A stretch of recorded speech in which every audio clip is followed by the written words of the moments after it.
Okay, guys, I'm back on. Got booted from the first broadcast.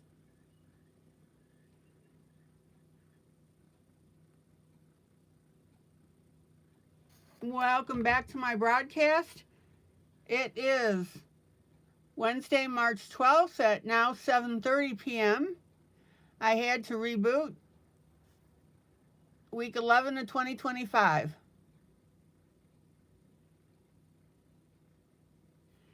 All right. So we'll get everybody caught back up again.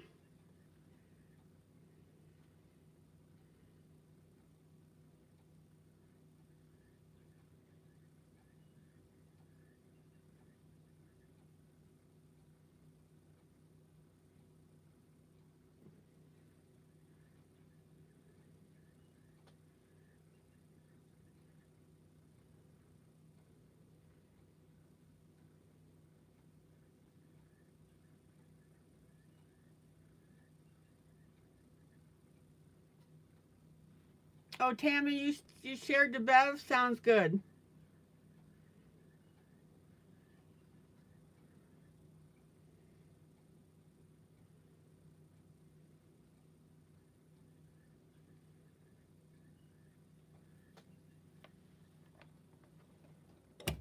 Okay. So, the last place we got hung up, I believe, was on our little gnome with our beer cup. So, welcome back, everybody.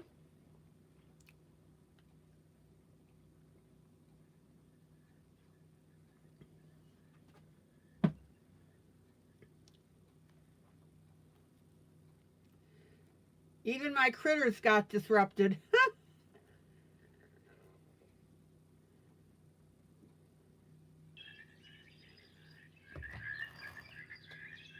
Okay.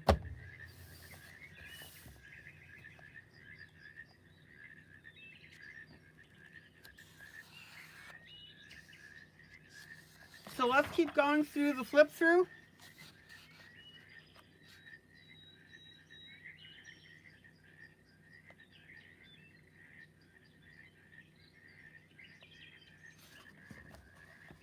And again, this is from my book, my newest release, Celebrating St. Patrick's Day Jubilee. No, I'm not having bad weather.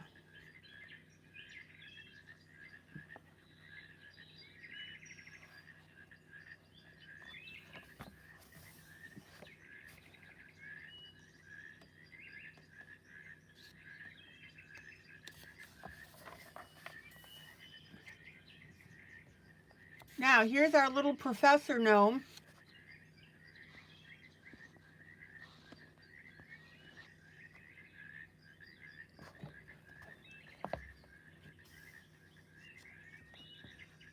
Ridiculously cute.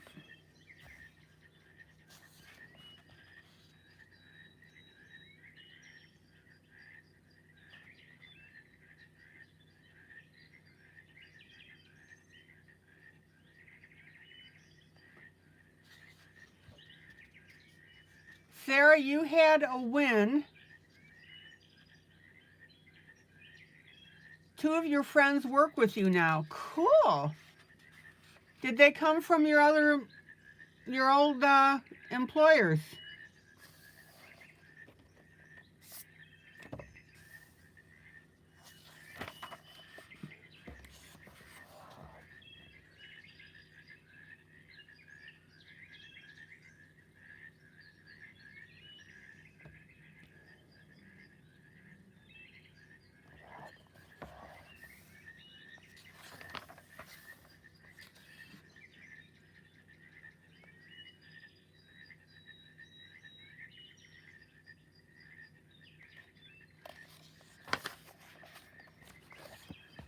Now, here's a statue of a gnome, obviously worn.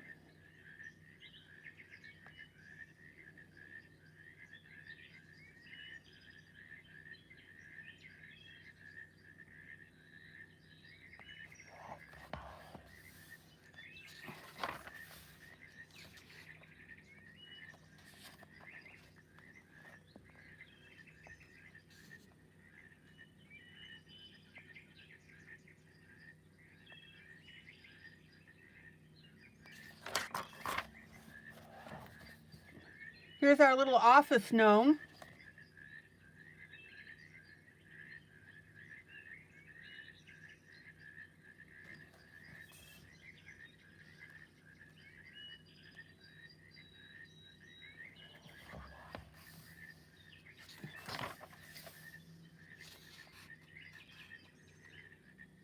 Here we have a little bit of a gnarly gnome.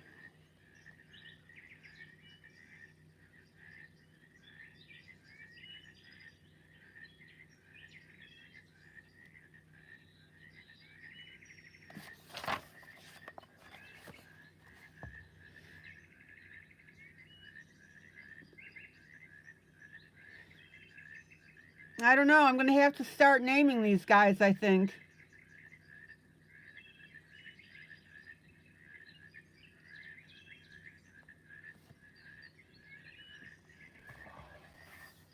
Welcome back, Jonah.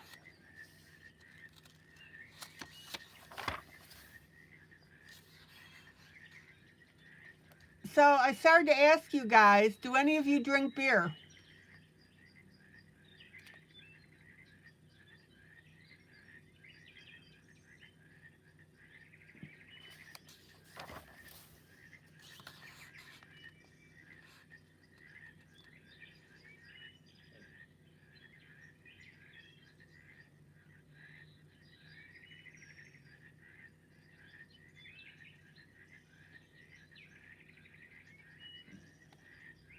Carly? Oh, Tammy? Tam. Bev says she's watching but can't comment.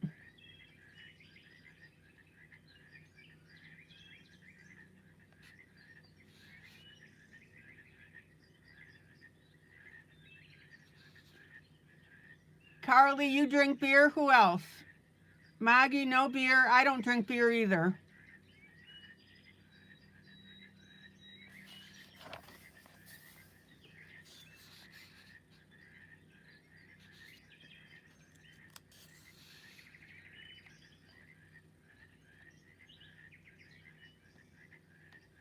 Mamie, no. Jonah, no. I never developed a taste for it. I don't smoke either. Oh, look at this little cutie.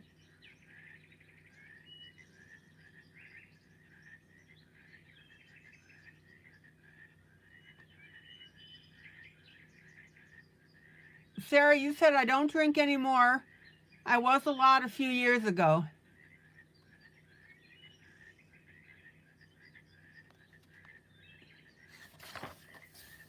Oh, look at this one. Isn't that ridiculously cute?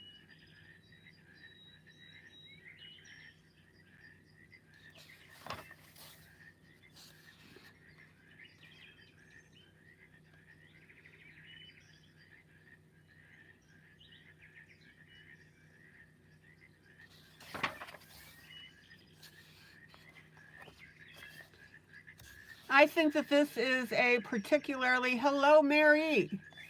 I think this is a particularly merry and happy book.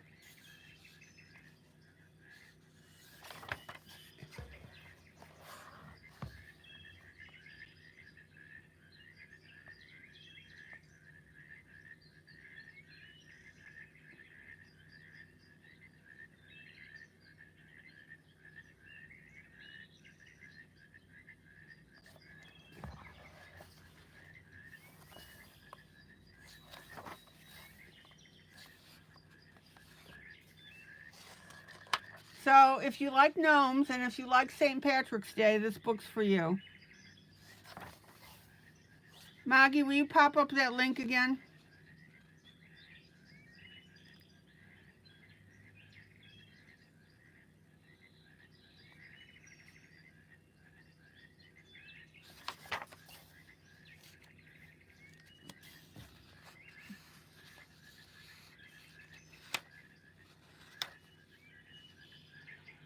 Now, this is the St. Patrick's Day symbol.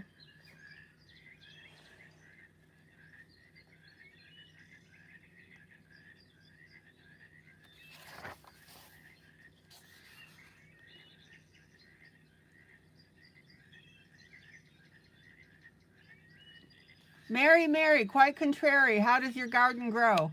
Mary, how's your day today?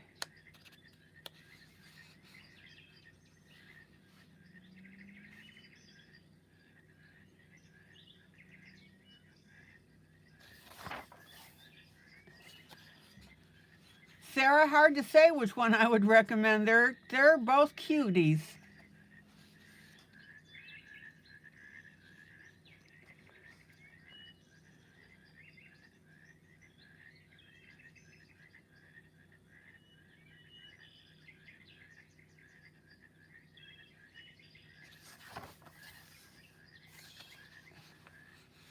Mary, it's been okay. Started out not so much, but better now. Oh, glad to hear it.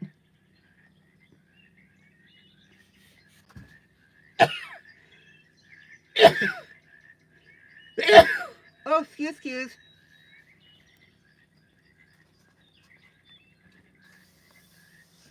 Mary, I'm so glad things got better for you.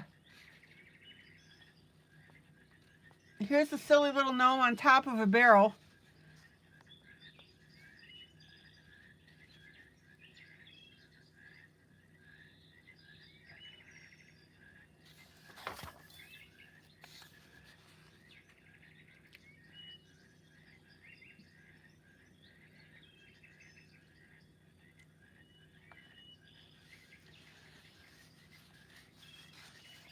Thank you, guys. I feel blessed.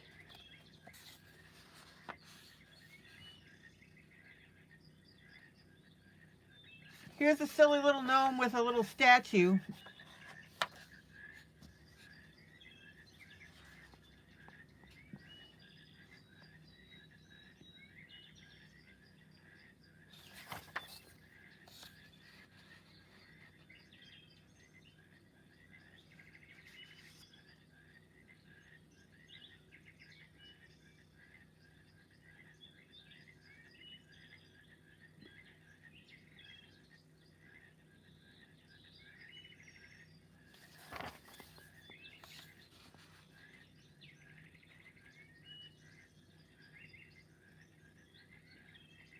So I think this one turned out really well.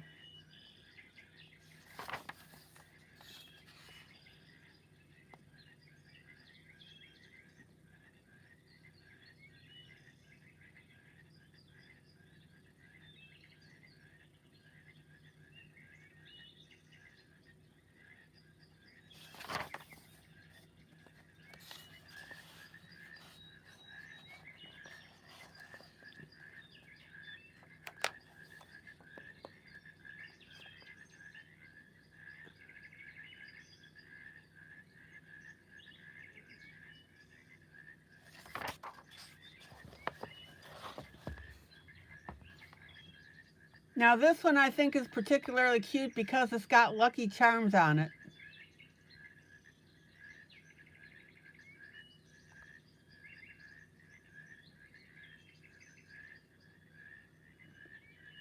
And yes, eventually I will color in this book. And yes, I will have Easter books coming out.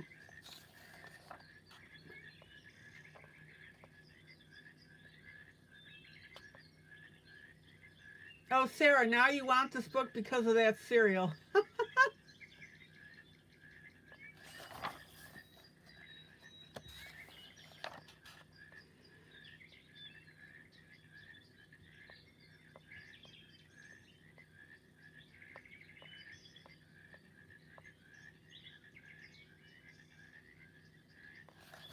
All right, we're almost done. Check this one out. Isn't that ridiculously cute?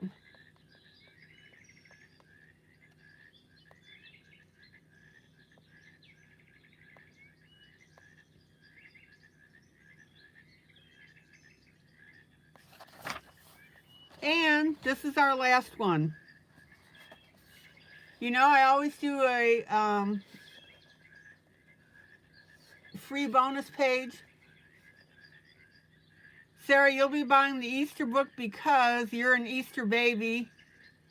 3 times in your lifetime, Easter is on your birthday. Cool.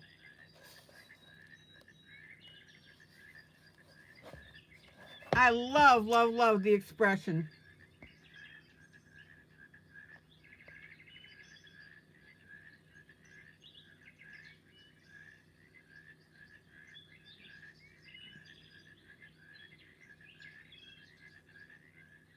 All right. So again, here's the back. You can take a look.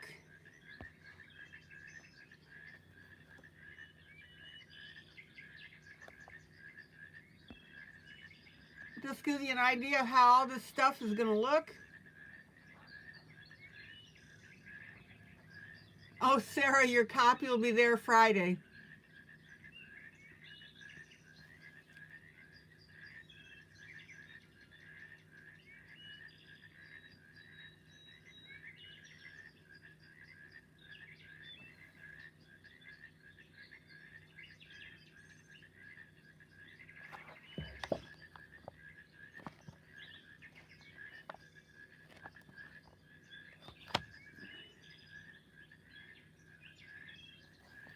Hey, Sarah.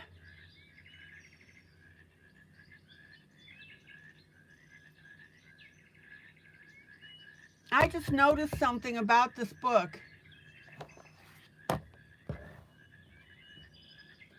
Cancel your order, Sarah. I've noticed a mistake in it.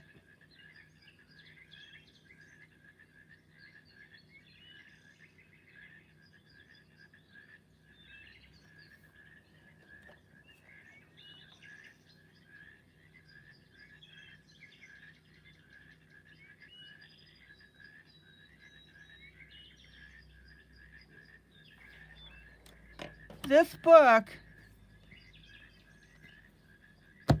has the images from my previous book.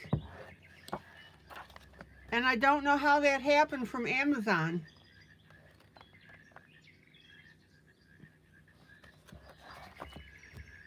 So these images in the back are not correct.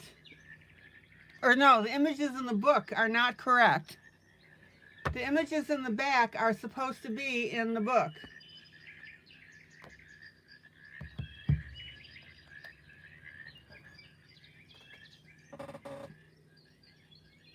So if you've ordered this book, cancel it.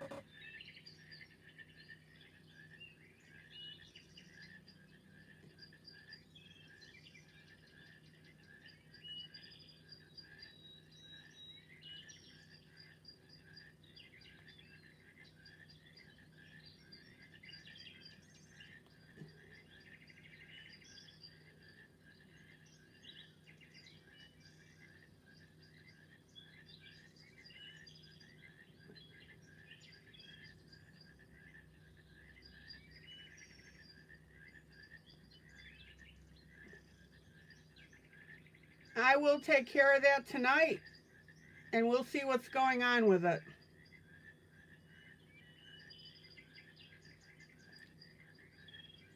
Oh boy.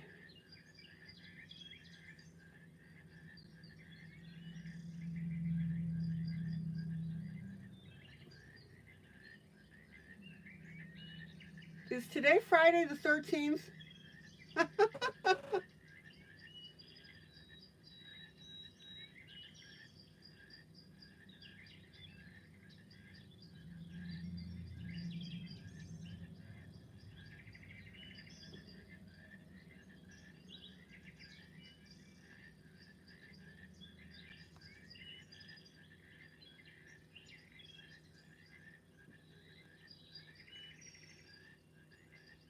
Okay, I just unpublished this.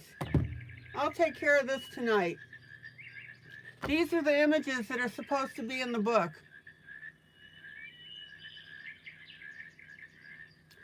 So take a peek at that.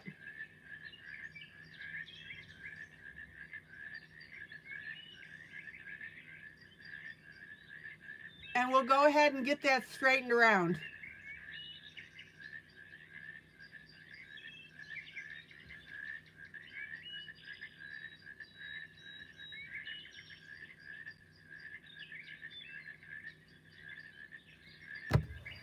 Okay.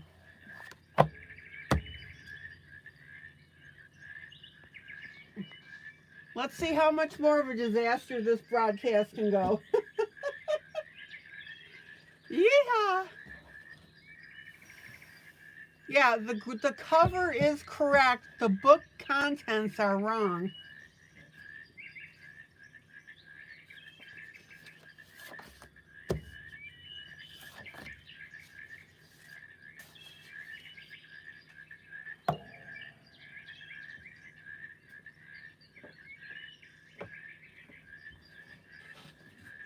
I don't want you guys to be disappointed.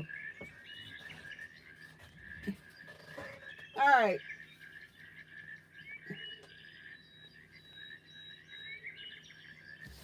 So, moving on as quickly as possible.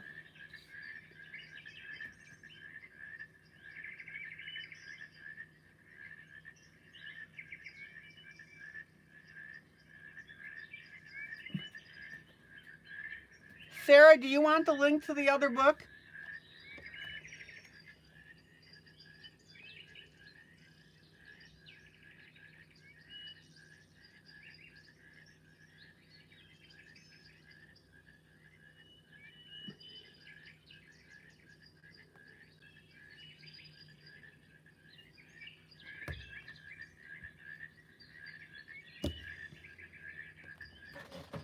All right, Sarah, I'm going to send that to you in Messenger because I don't want to confuse anybody.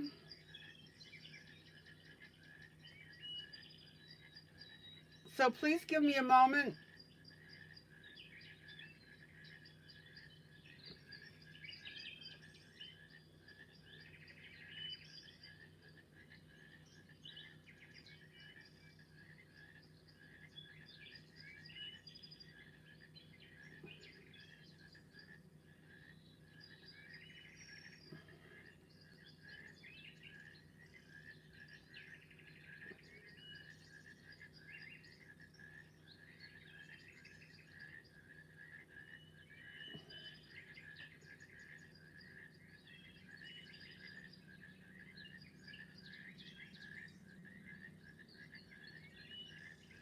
Okay.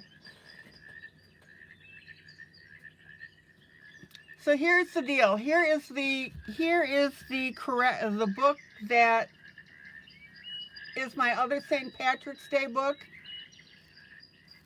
And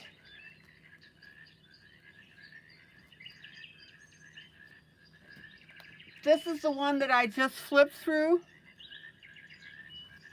It's called St. Patrick's Day Gnomes Jubilee.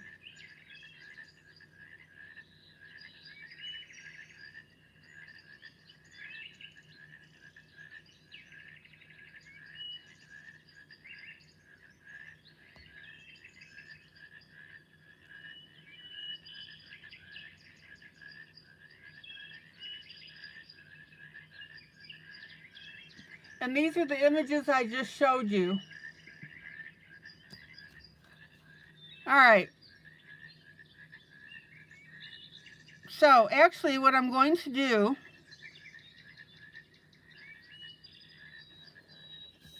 is I will put it in the group because I just showed you the flip through of that other book.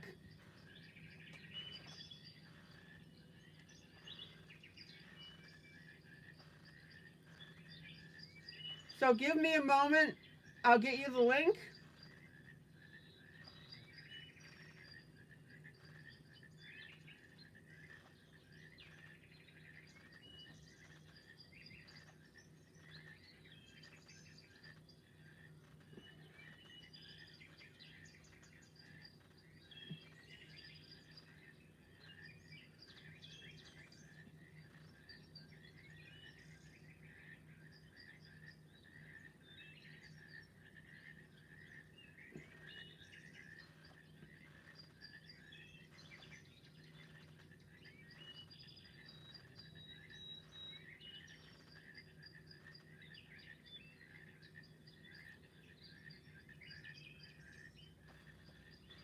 I just gave Maggie the link. She's going to post it in the group.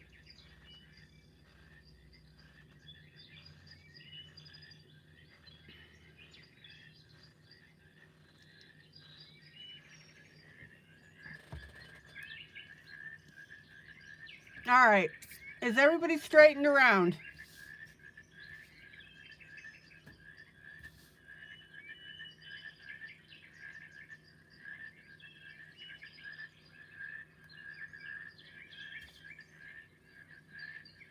So the book you just saw is all St. Patrick's Day's gnomes.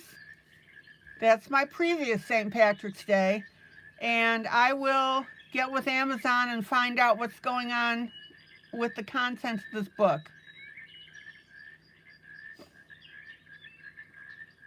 Moggy just posted that. Thank you, Moggy.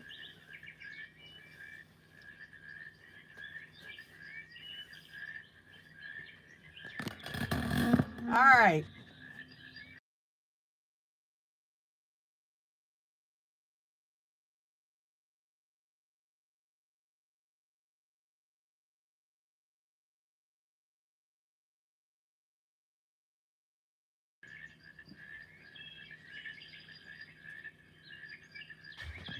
Oh well, at least you guys were exposed to my other book.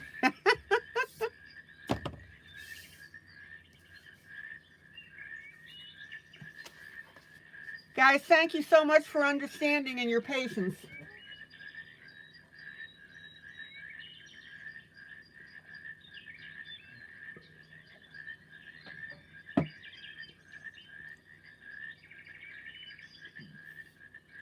Okay, let's get coloring.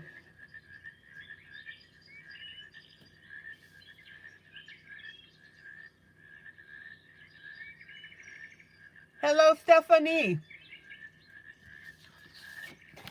So let me grab my paper towel, my scratch sheet. Let's get coloring.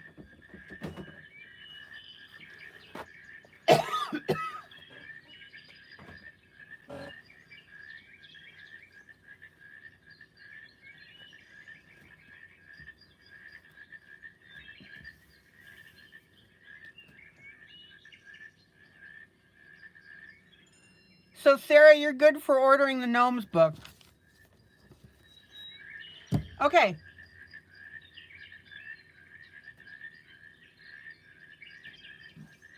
I'm going to work on her hair.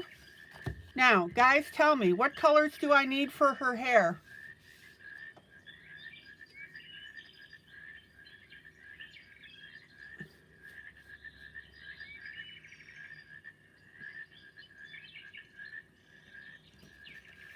I'm basically going to do it in blacks.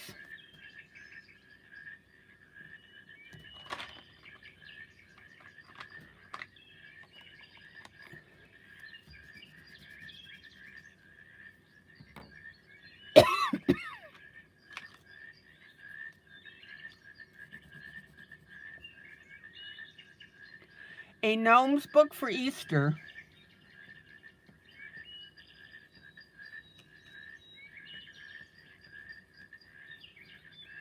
Easter gnomes.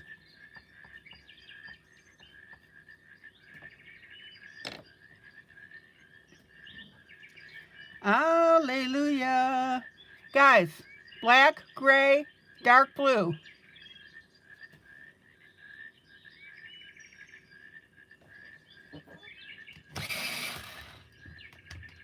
So we're going to take our dark blue.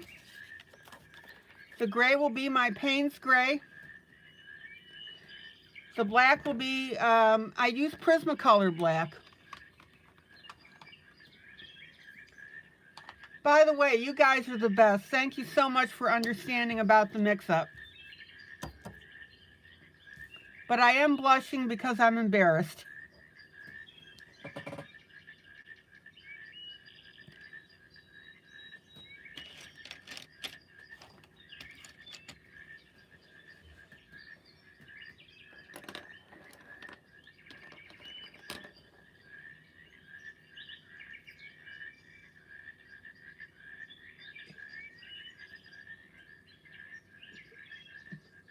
Gnomes in bunny suits, lamb gnomes.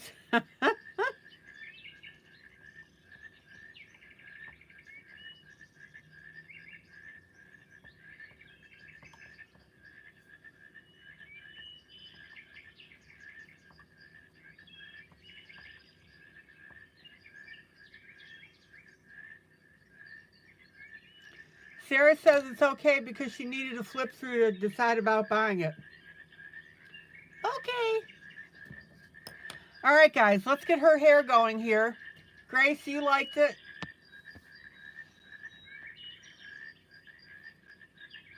Baby chick gnomes.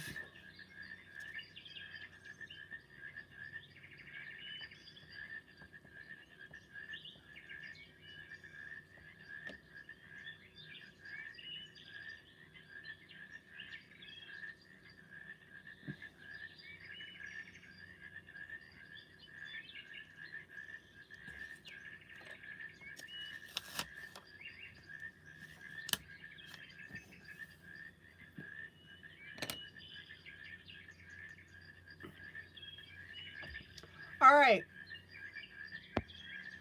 Let's see if I can get back on track here. So we're going to, in the darkest areas of our black hair,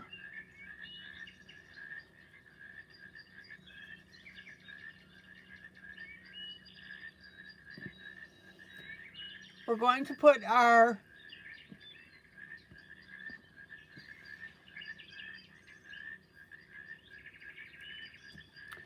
indigo blue. Well, Sarah, what you can do is, and this goes to everybody, you can send me in Messenger an idea of a gnome's Easter book. Now, leave some areas open here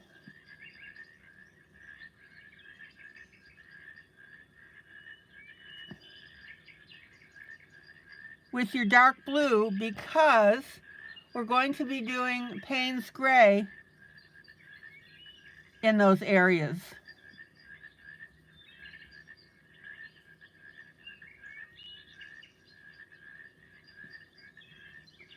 And then we'll do black on the areas where we put the blue.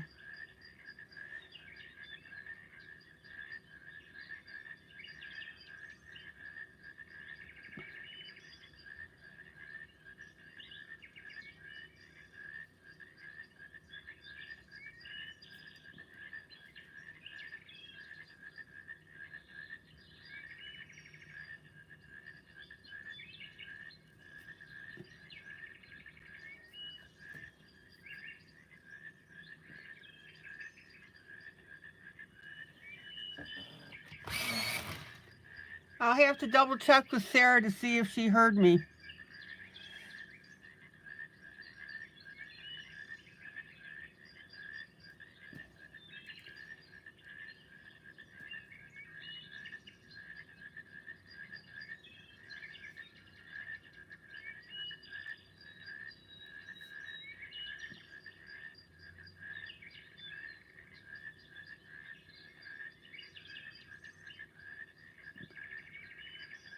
Now we have a few strands here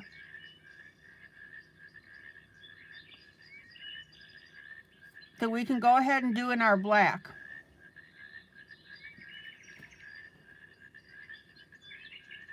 All right.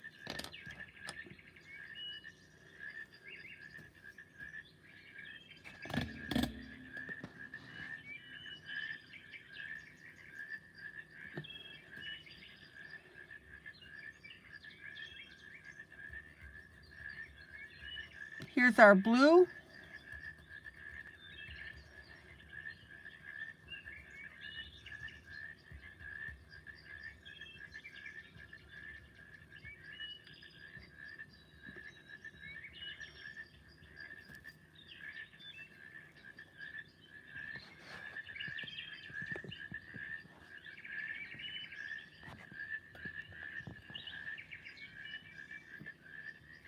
Janie, it's indigo blue in the areas that I'm going to be coloring black.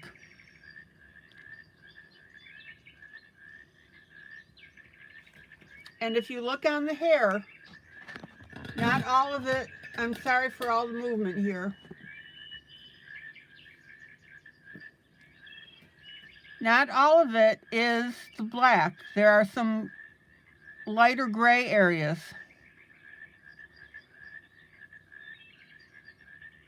That's where our highlights are.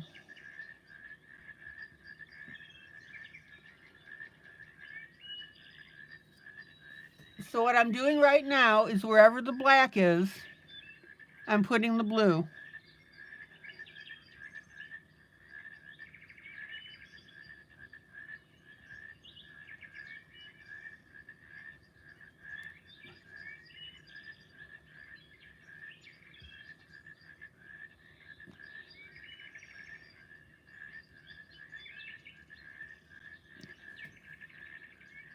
Check it out.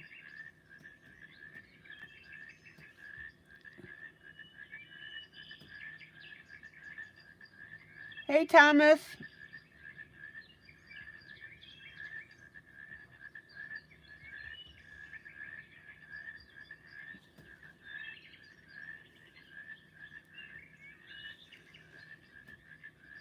So you were successful in getting your identification card from the DMV. There you go.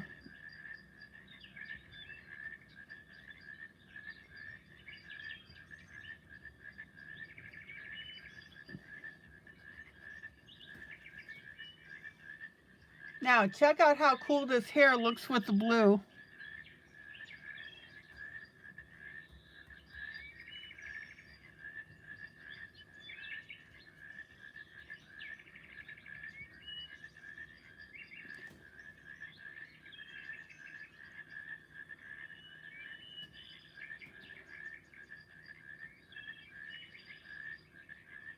Take your time.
Now, don't get carried away with your blue on your black, meaning make sure that you're very clear what actually is black.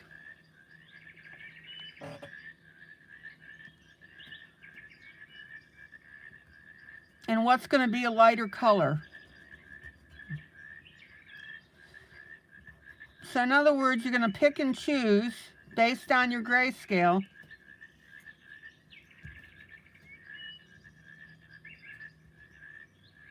where your blue's going.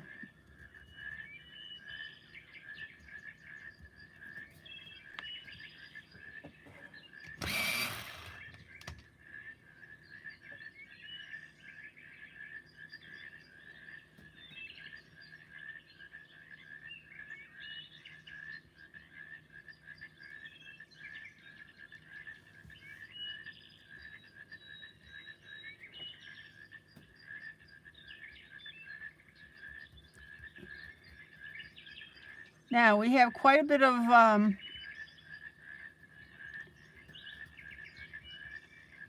black by her earring. So we need to be very careful that we don't wipe that earring out.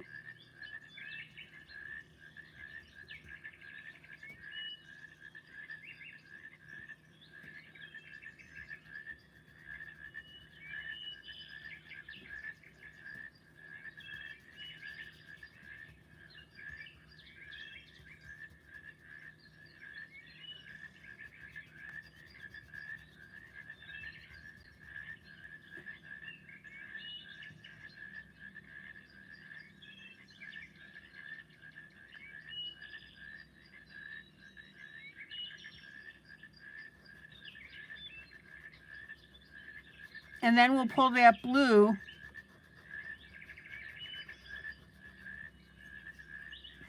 down into our area next to the shoulder. Yes, we were having problems with the stream, and I had to go for a part 2.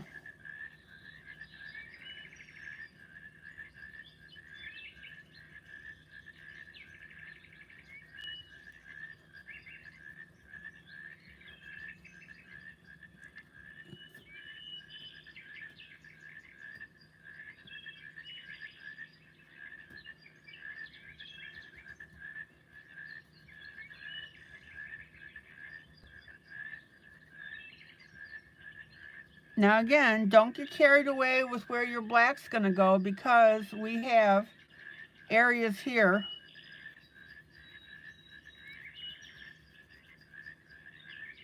that have the black and the lighter gray. So don't just steamroll it with all black.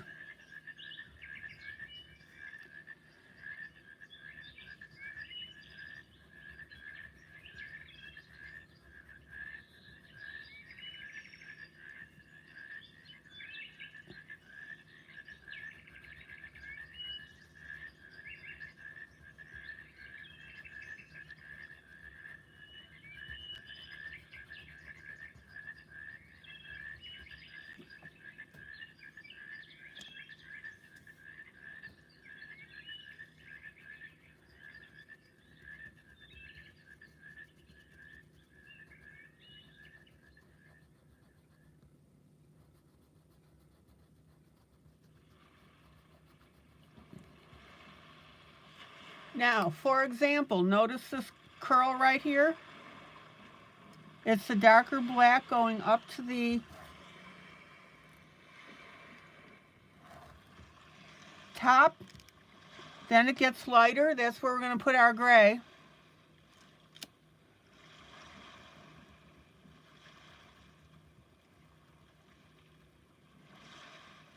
And then we come back down with our dark blue.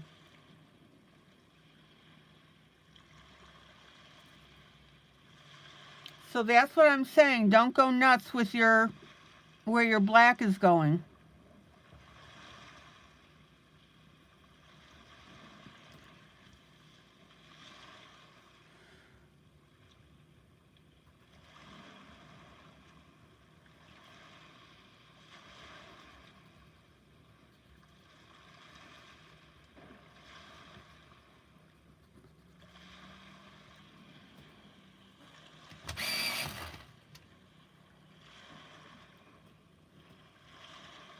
Okay.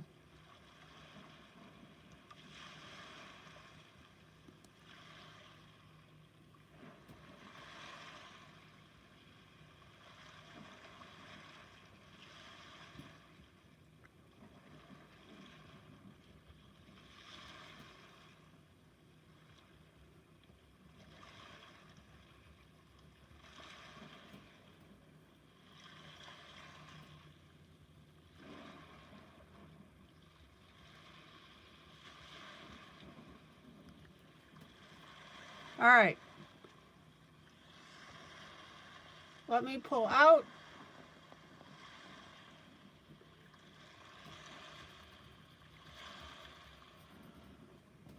Don't forget your paper towel underneath your hand to keep your piece clean.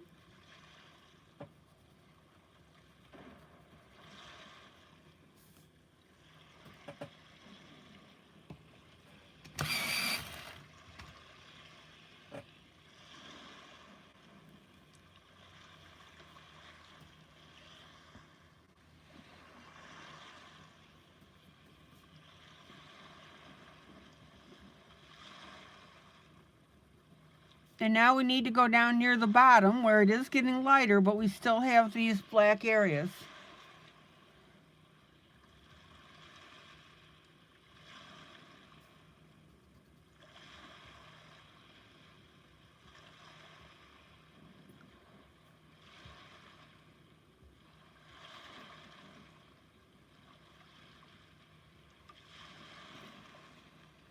Take your time.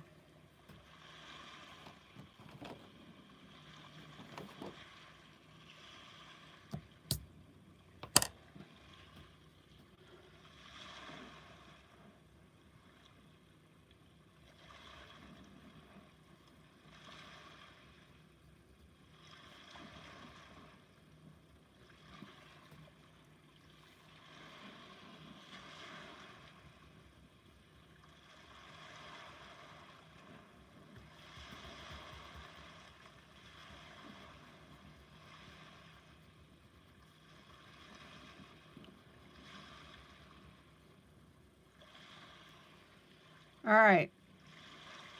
And then as we get near the bottom, of course, we're getting lighter and lighter.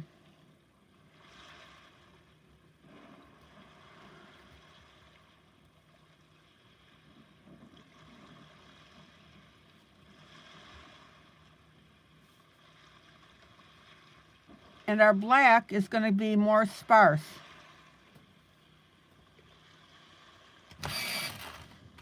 Who's coloring this with me tonight? And if you're not coloring this, what are you coloring? Now, notice down here, hopefully you can see this on camera. We do have a black inner area surrounded by our lighter. Tam Tam, you're coloring with me?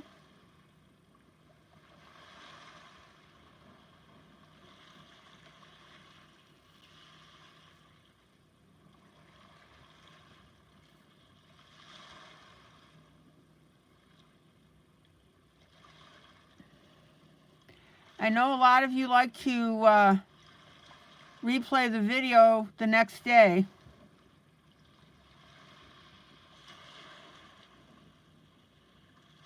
Maggie is working on the gnome with the little girl and the beer. All right. Janie is.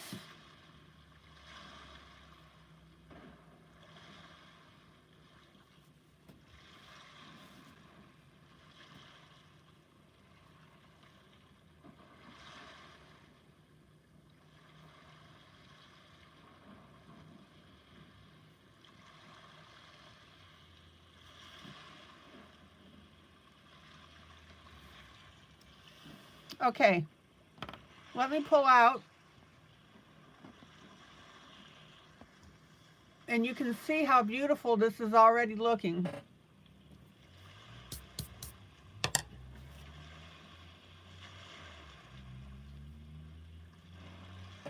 Even with it just being the blue.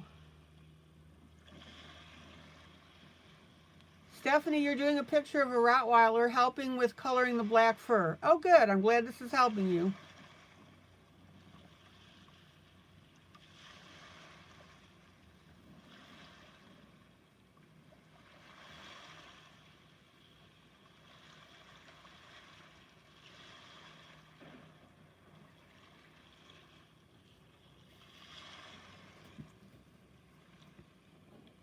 Okay, now I'm going to come back with my black.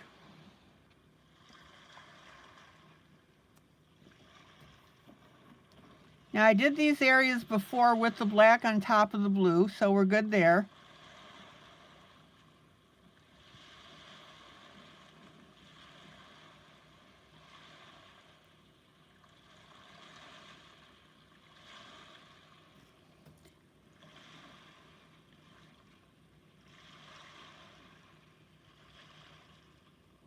Thomas is laying in bed, just watching tonight, didn't feel like coloring today.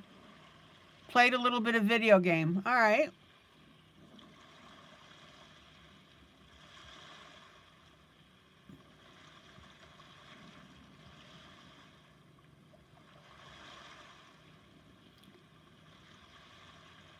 Now, what you're going to notice is how rich this black looks as we go ahead and put it in her hair over the blue that we just popped in.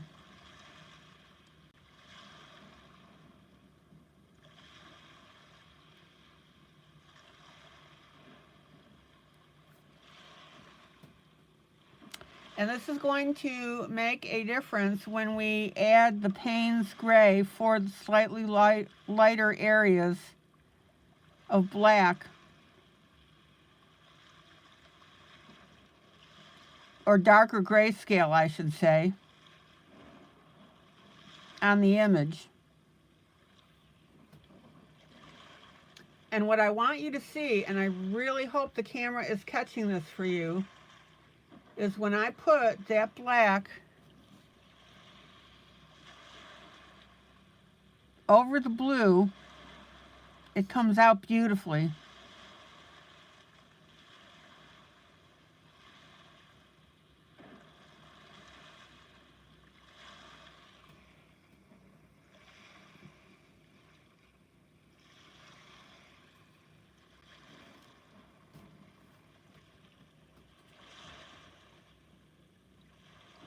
Oh, that's funny, Jonah. I'm with Thomas laying in bed watching. Oh my.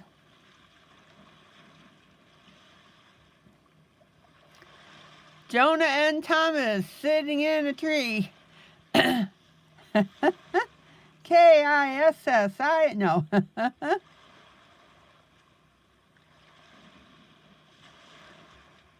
I'm just going to rattle your cage a little bit, Jonah.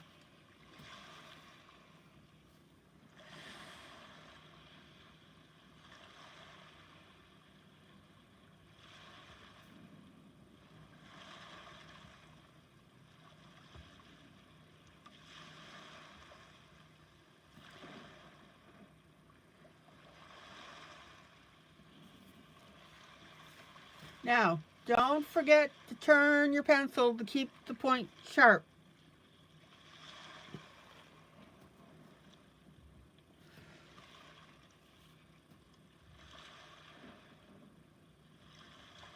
When you lift it up to move, do that little rotation.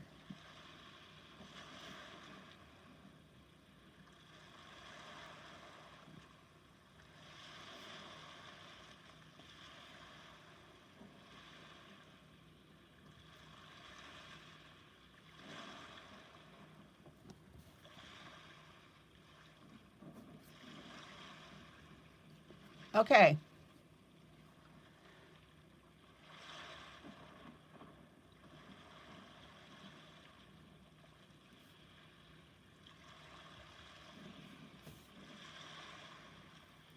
Well, actually, we need to keep this broadcast G.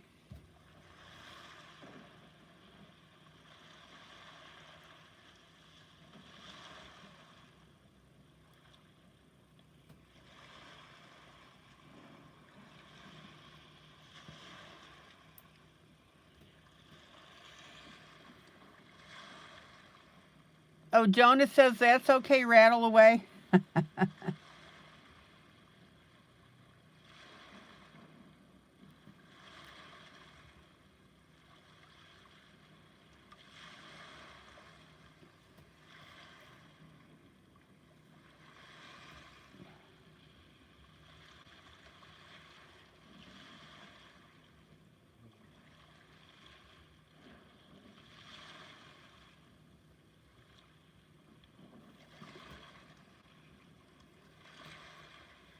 Okay, now, I'm going to pull out in a second because I want you to see how rich this black is.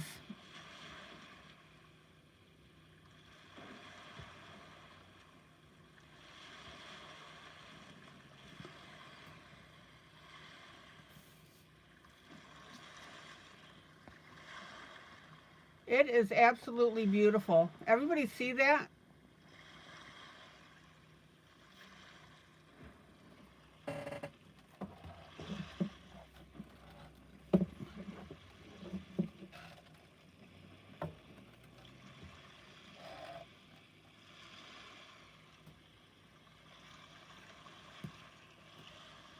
Trust me, it is worth putting the blue down first and then putting your black in.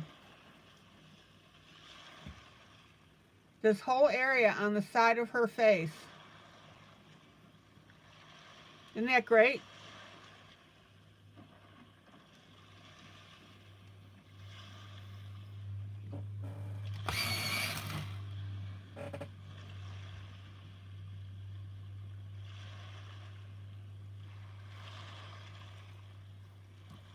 Okay, let's continue with our black on our blue.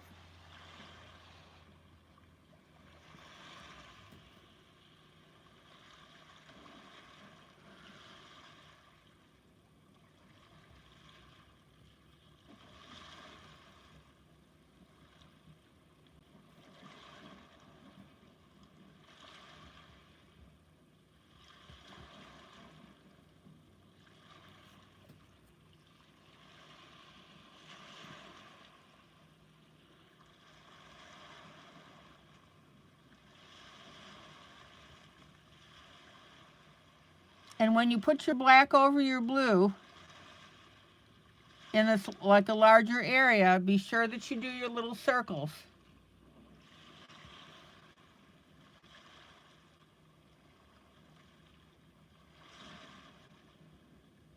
Check it out.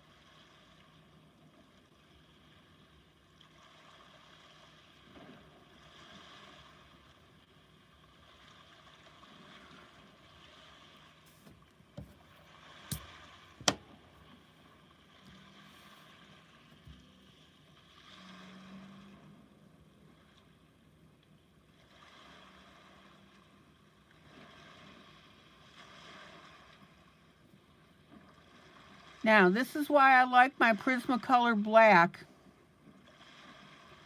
because it's a nice soft pencil.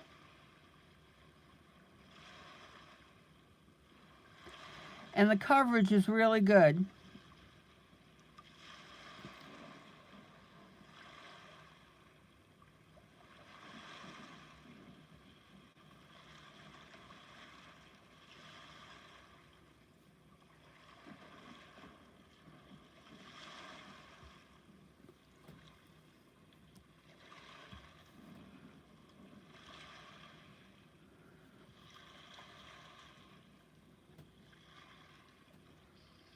And I think that this is the best example that I've shown now of how this black makes a difference on blue.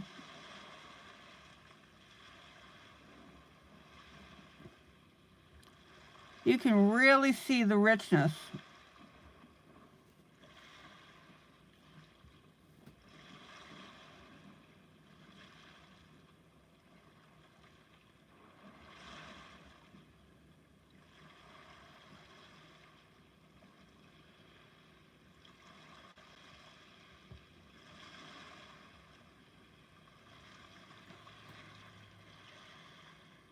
Any questions?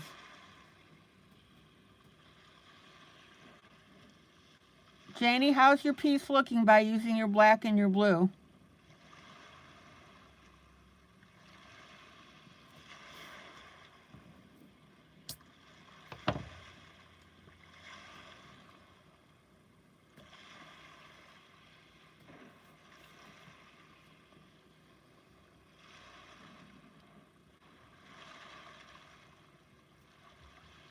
Janie, can you see the difference?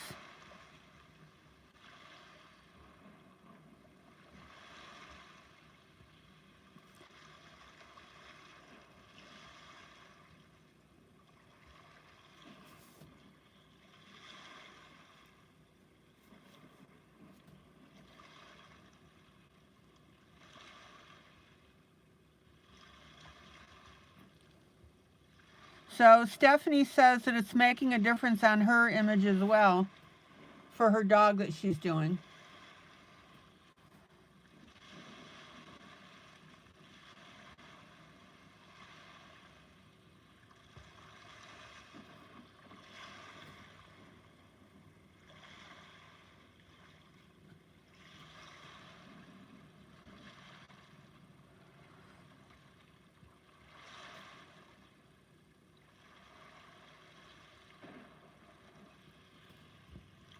Your dad's birthday is today? He's 56.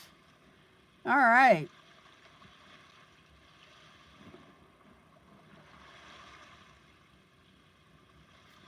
Well, if he was nearby, I would do his birthday song for him.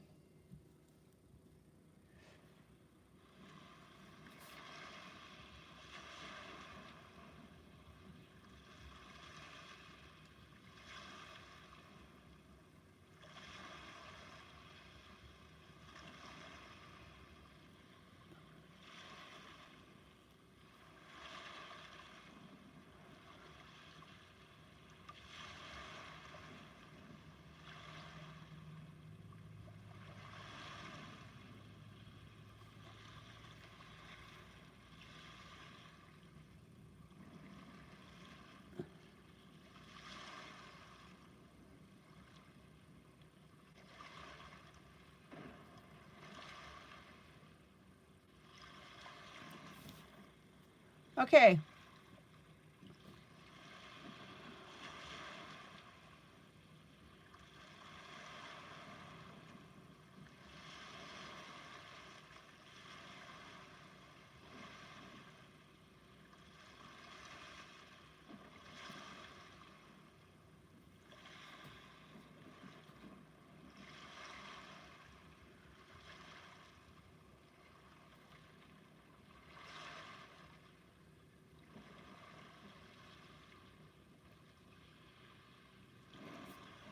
Now, this piece is also a really good example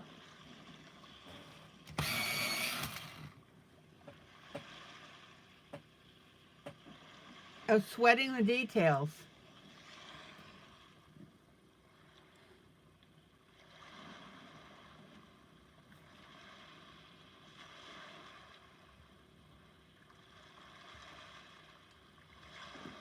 And where you think that it might be a pain in the patootie to do this,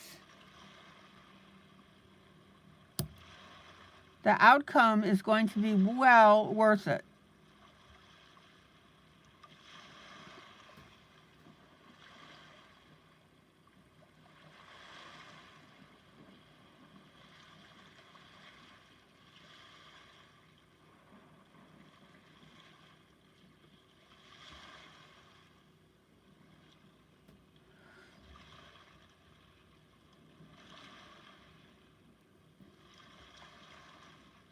And yes, I agree with Janie. If you can get the money together, Prismacolor should be one of your sets.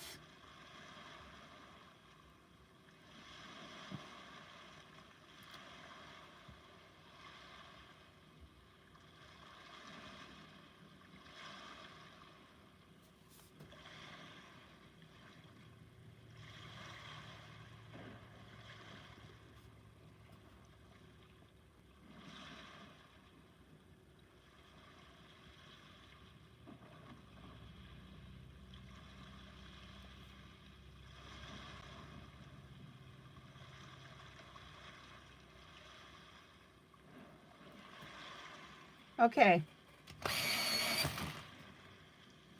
We are getting there.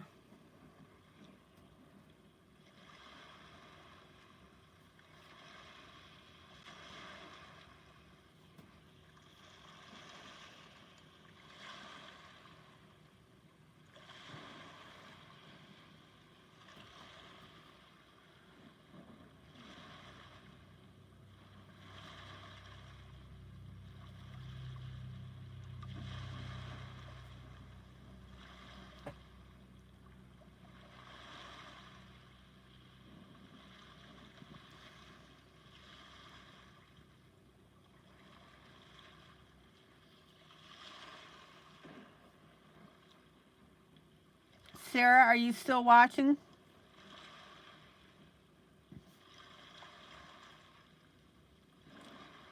And if so, did you see my comment about using Messenger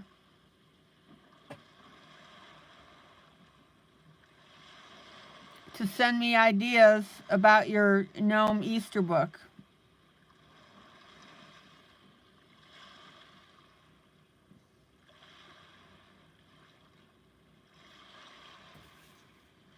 Oh man, this is glorious.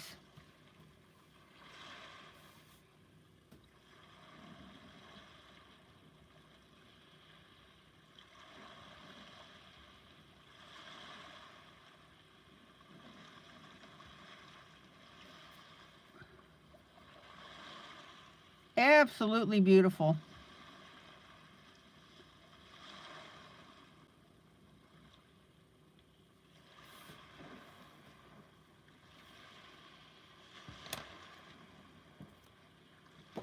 You know those little Peeps candies?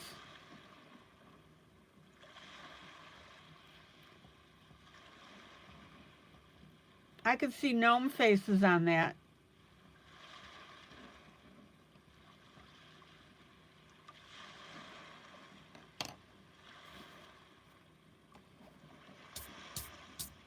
Okay, let's take a look at this.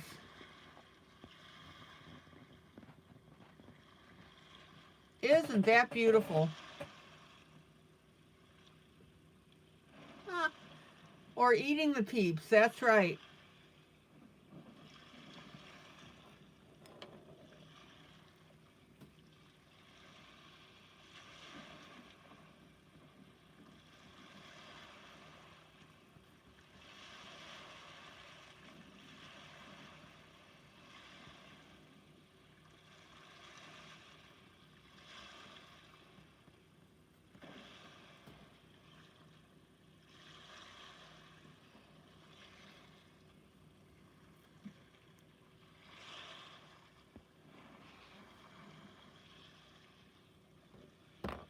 right.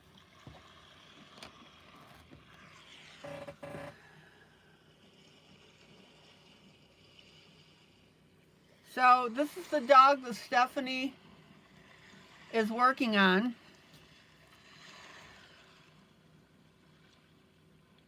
Stephanie, can you take another picture so there isn't so much shadow on it?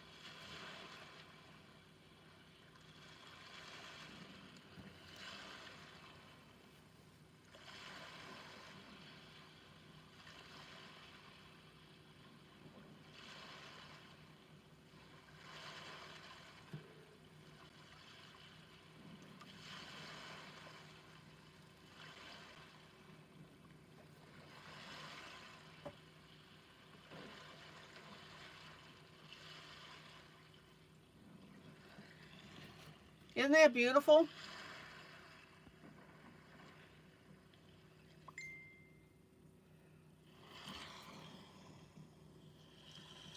Oh, there we go.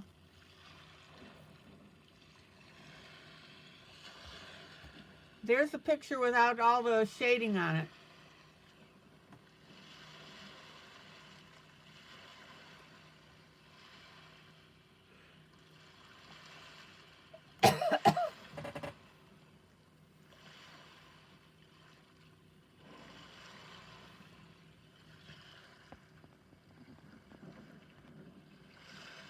How cute is that?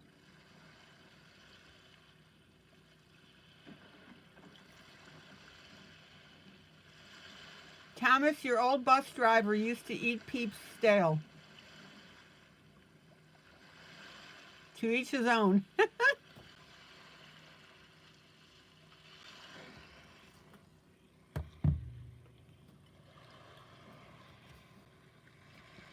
Okay, now we're going to come back with our Payne's Gray.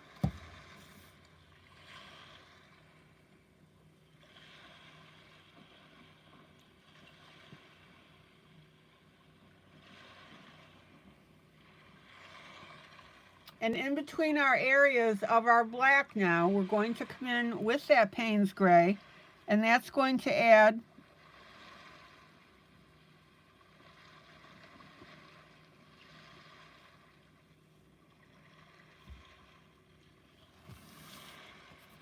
another dimension to the blue.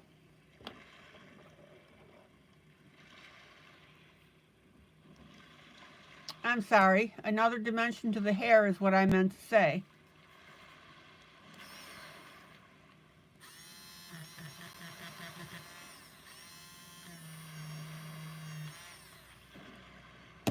I accidentally picked up the blue.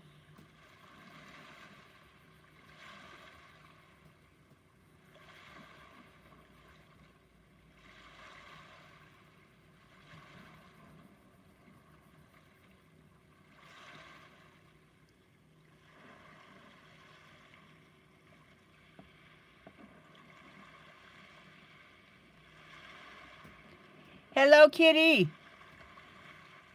Tomorrow is your 34th birthday and you can't wait to color in your coloring word search book. Cool.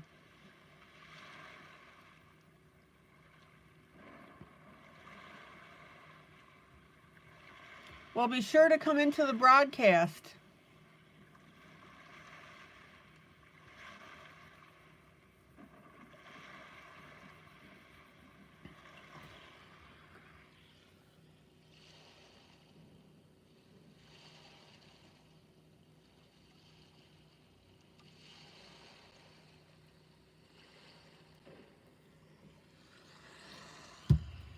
Okay, Stephanie.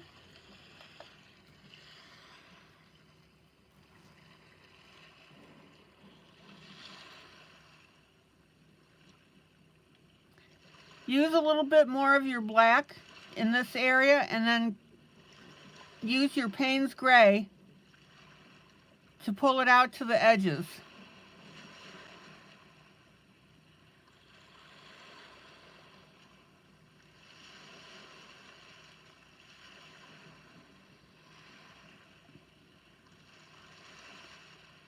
So in other words, I would use the black around the eye and then come out with the Payne's Gray on the rest of this darker area.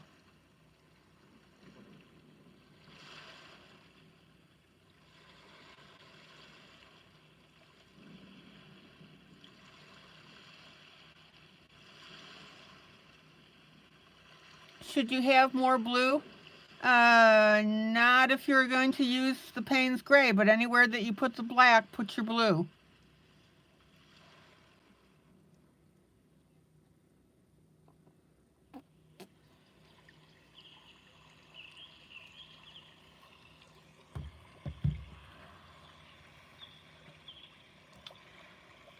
Okay.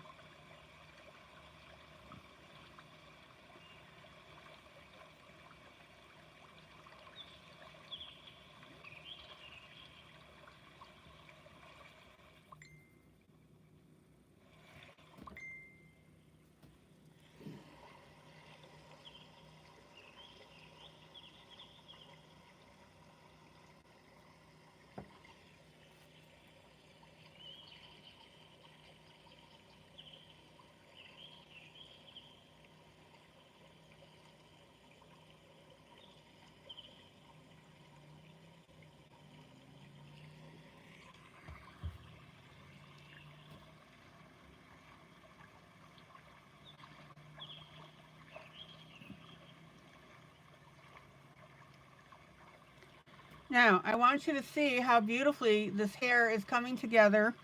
We've got the black.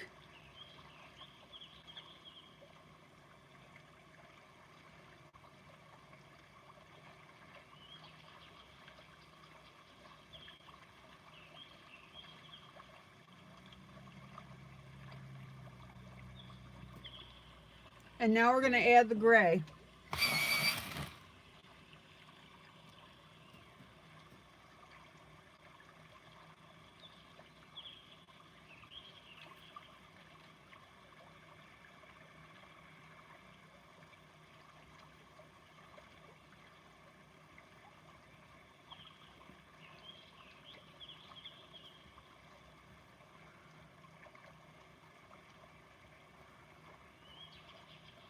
And check out how dimensional that's looking now.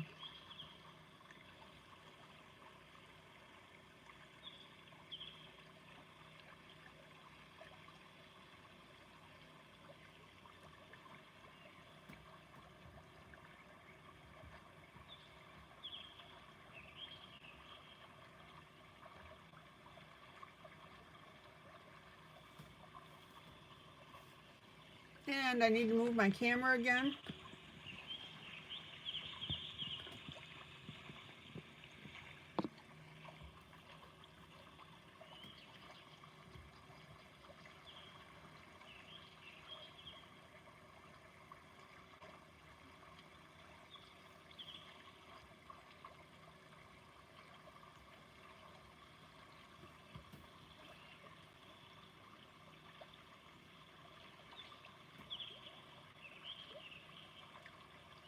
Oh, Stephanie, you're most welcome. Thank you, everybody, for commenting on your dog picture. I've tried doing it several times during Christmas, but just couldn't seem to get the shades that you wanted. Tonight has helped tremendously. Thanks, ILene.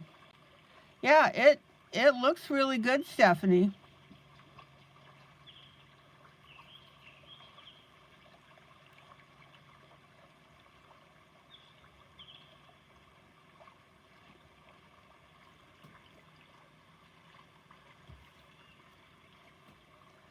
All right, now we have some white areas on the hair.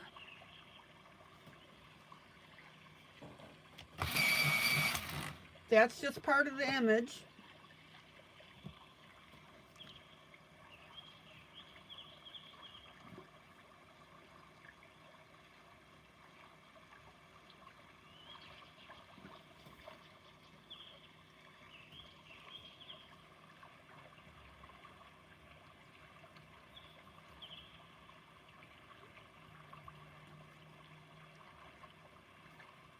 Now, this is our lighter gray going up to the top. Stephanie, I think that dog that you're doing is going to look magnificent.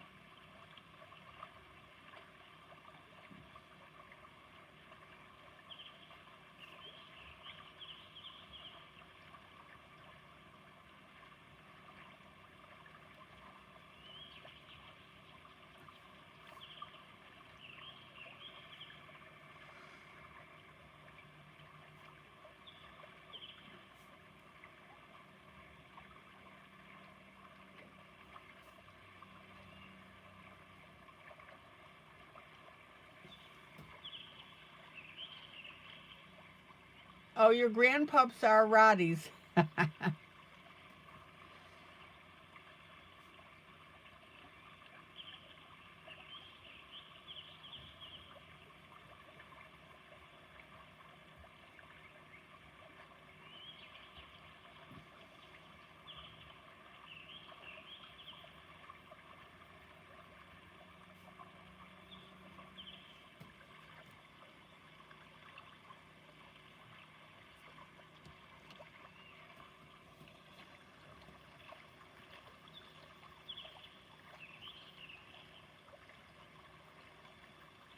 Now, remember how I always tell you, don't lean in to your pencils.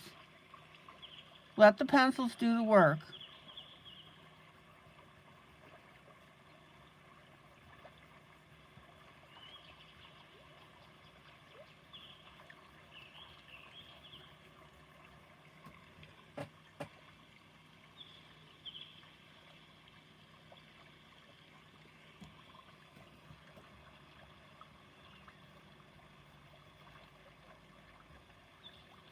Take your time.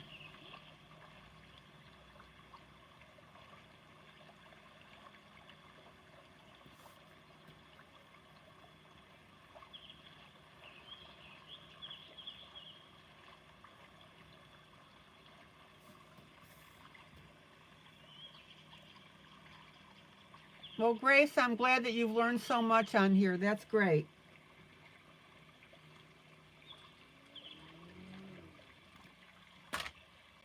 This is why I always tell you that when you're doing a buddy color with me, don't go cowboy on me and just do your own thing.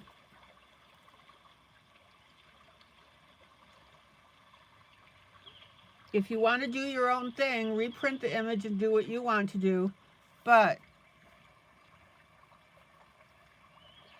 when I'm teaching you, I want you to follow along with me.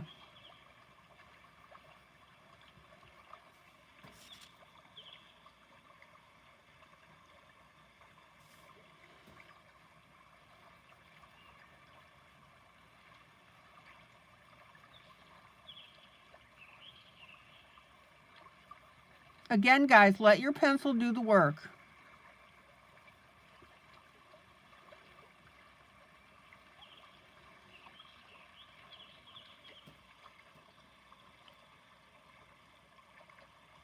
Tammy, you said that you've learned a lot as well?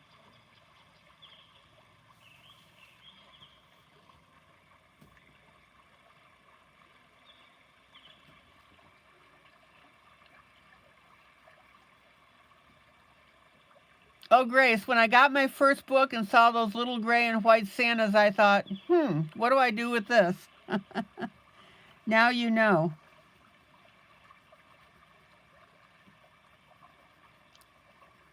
Grace, you have really come along in your grayscale, I'll tell you.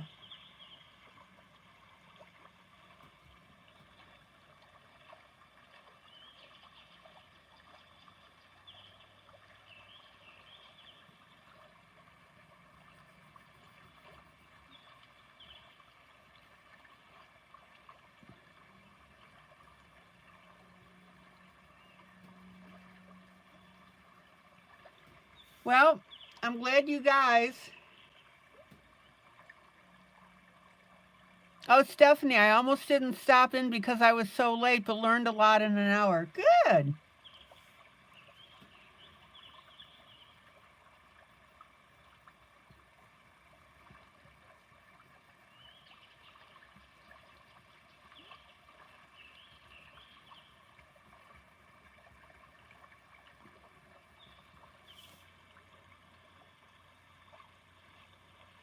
All right.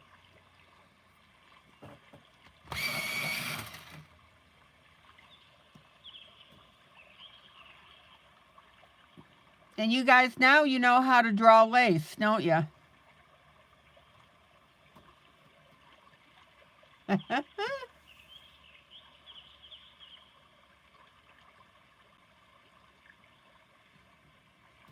Okay.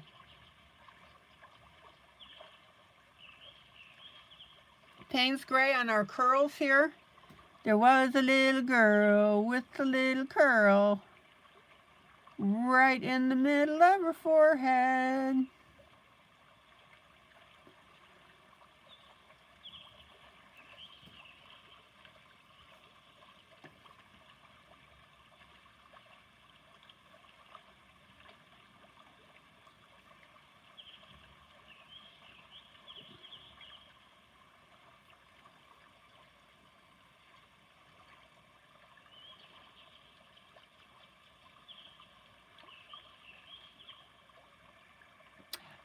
Yeah, Stephanie, I've used it before on fur just before I do it, and I use an X-Acto knife.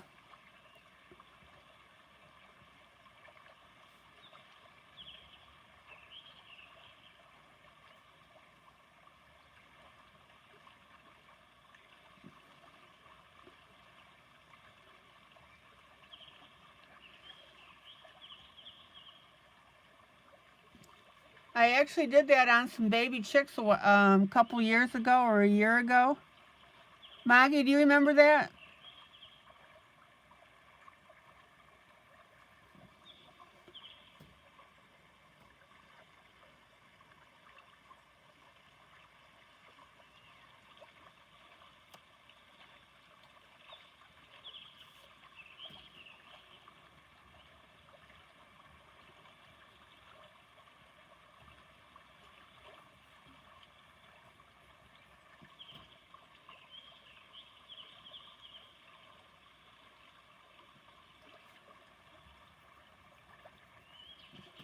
Now that area here where I left the black stopping on either side, and the high part now is the Payne's Gray.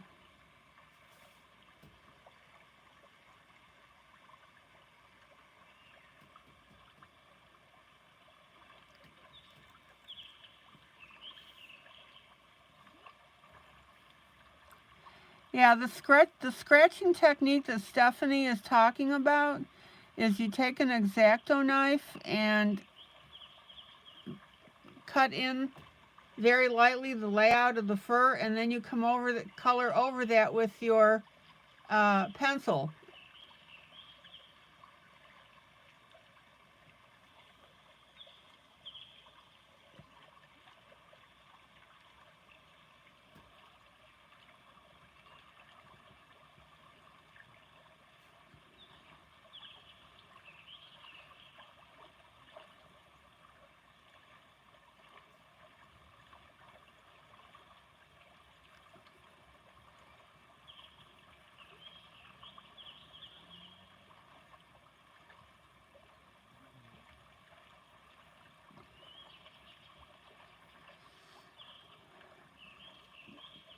Now check out how I'm doing this hair.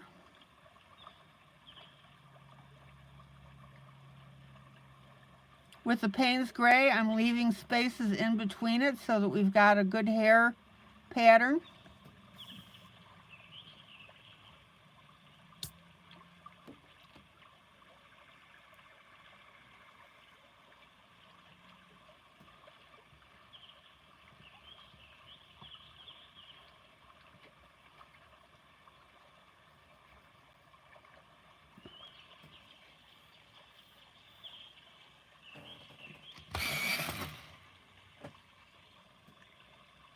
Yeah, I did it on a rabbit and baby chicks. They were in a yard.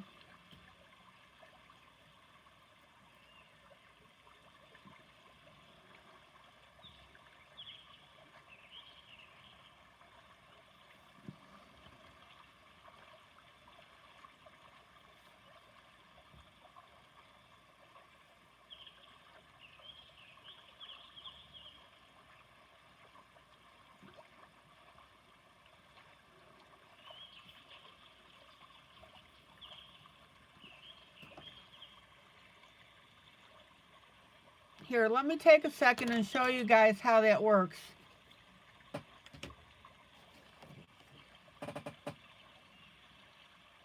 I actually demonstrated it on a horse as well. I did a side-by-side of the scratching techniques.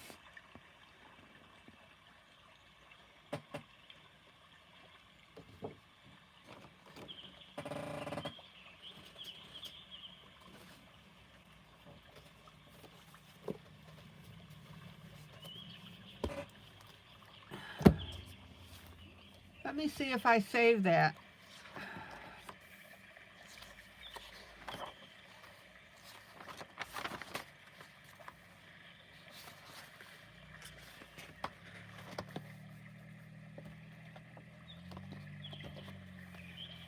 Okay, here's an example of it.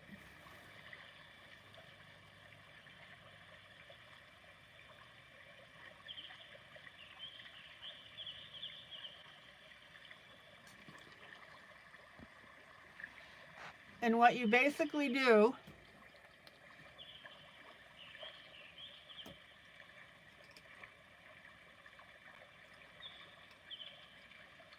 is you take your X-Acto knife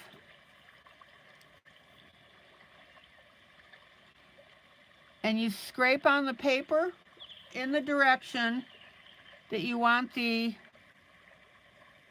hair to go.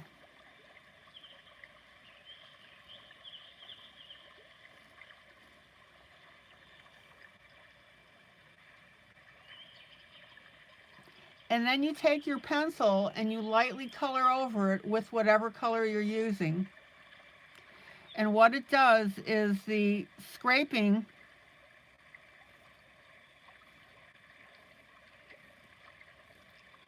causes the pencil to go into those cuts and it creates your look.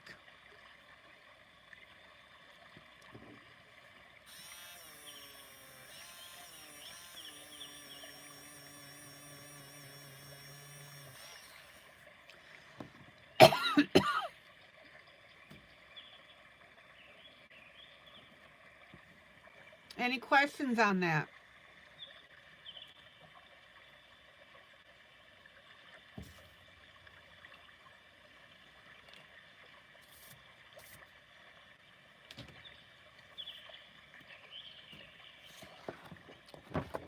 Let me pull it out of my notebook here.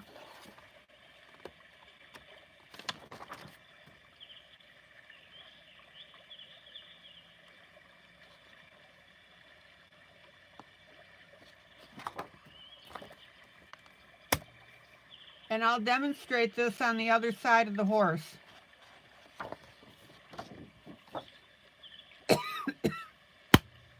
Excuse me.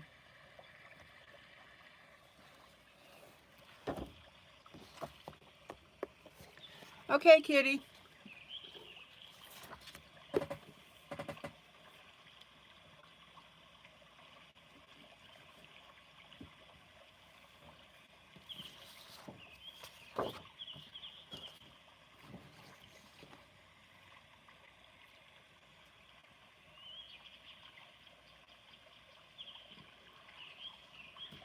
Now, what I'll do is I'll do the other side of the horse's nose.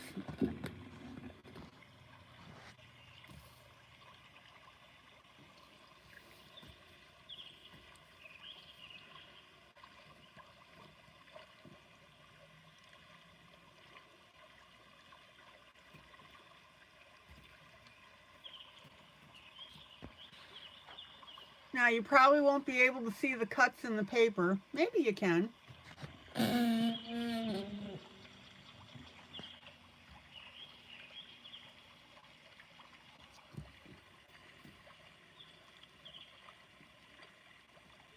And what you need to do is you need to be sure to curve your cuts if you're doing something like this horse's hair.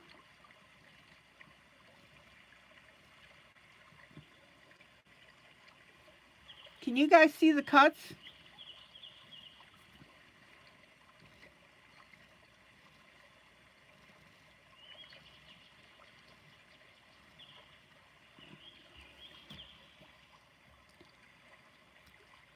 And no, you will not cut through the paper. This is cardstock.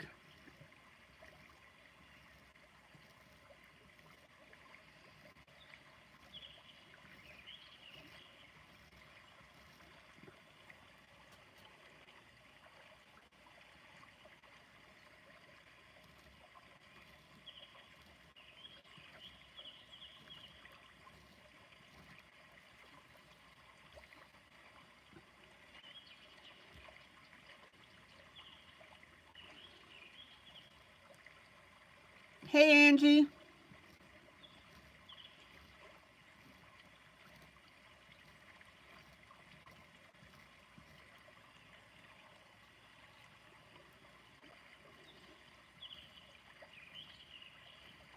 Now, it is very, very easy to change direction with your knife.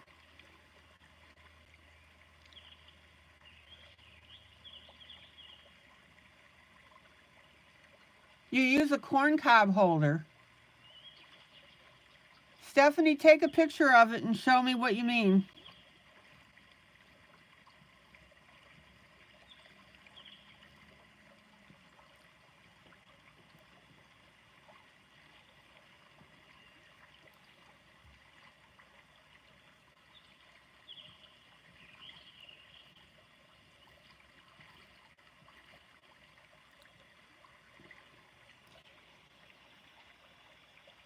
It's just a neat little technique. Oh, there you go. All right, Stephanie sent a picture of the corn cob holder that she uses. Let me pull out.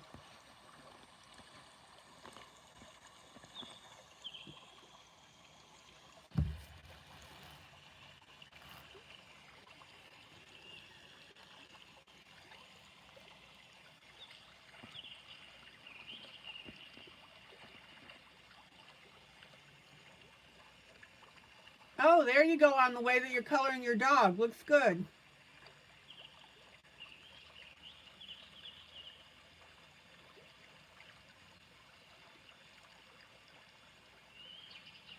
Now, if you just want to scratch in one line, just turn the corn cob holder sideways so that you're only scratching with the one prong.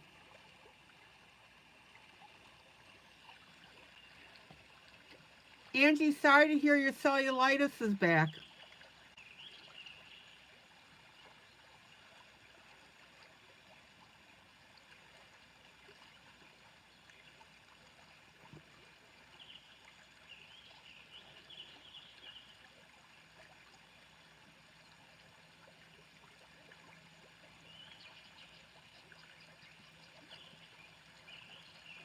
Angie, I will definitely include you in my prayers for your cellulitis.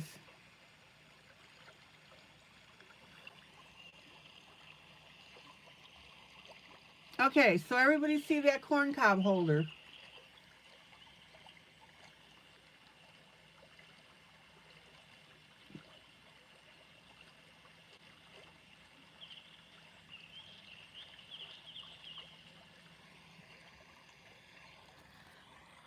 All right, thank you, Stephanie. So let me finish scratching this.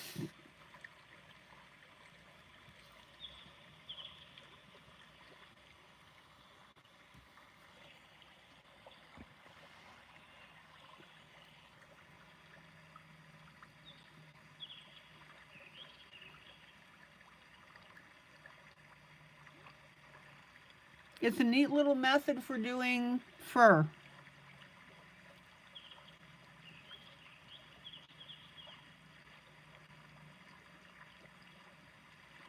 Now, just be sure that when you're doing something like this, you vary your lengths.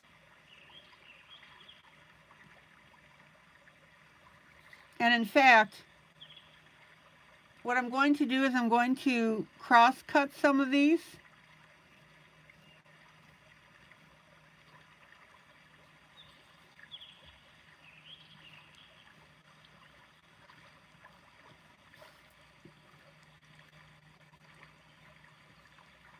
And that way we can get a realistic look on this. Okay.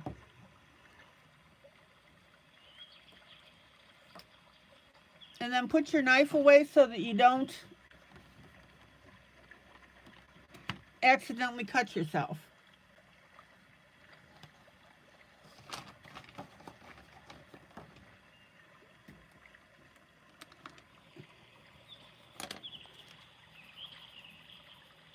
Now I'm going to come in with a necessity is the mother of invention. That's right, Stephanie.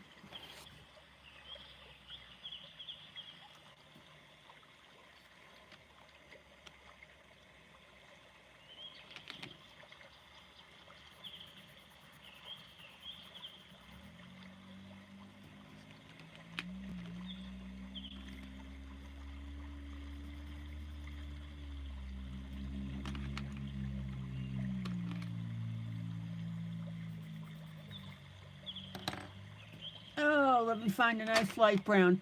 Now, when you go to use your brown,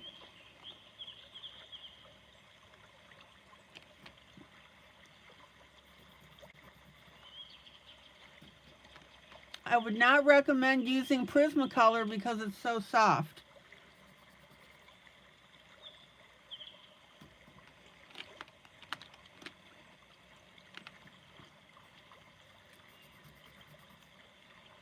Oh, come on. Let me get a nice light brown here. Sit tight.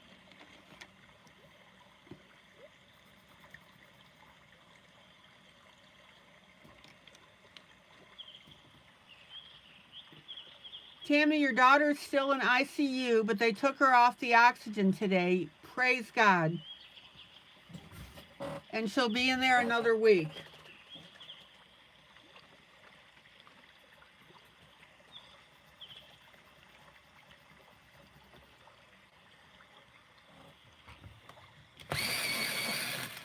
Prayers work, don't they? Okay. Now, I've scratched in my pattern.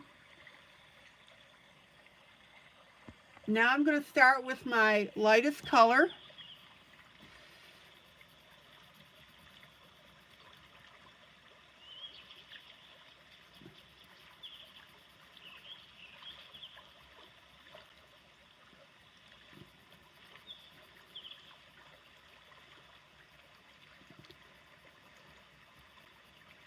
And I want you to notice that I'm coloring in crossways to the scratches.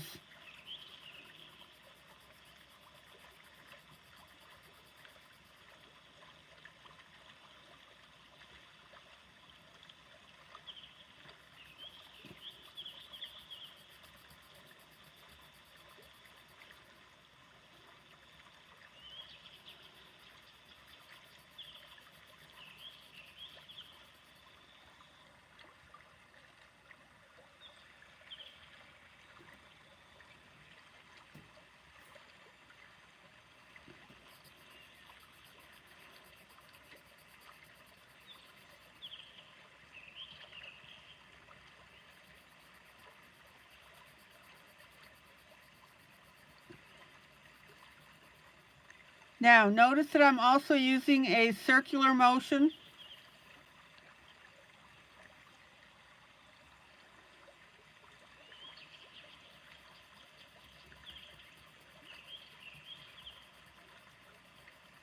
Tammy, did you tell your daughter that we prayed over her?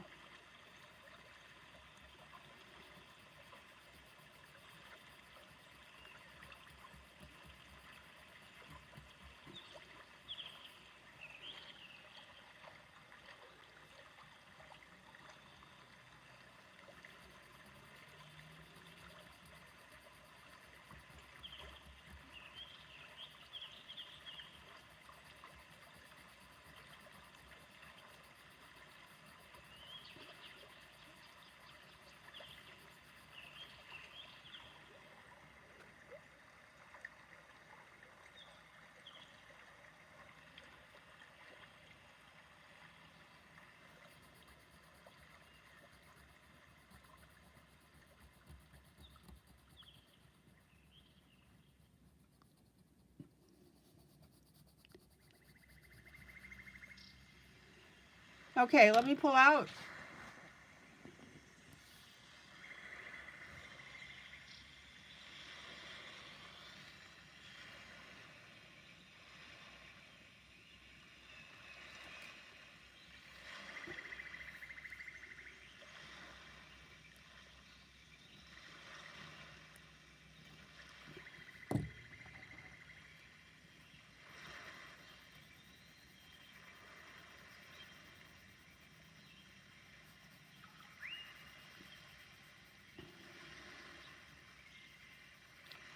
Now, once you have your scratches in,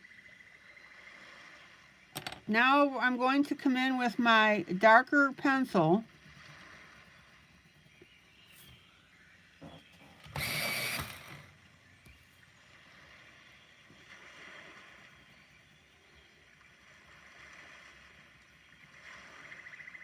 and we'll go ahead and color that per normal. Now,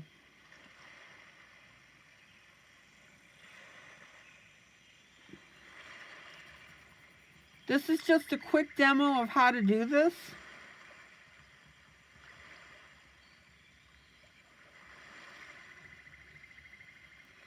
You can make your scratches a little longer.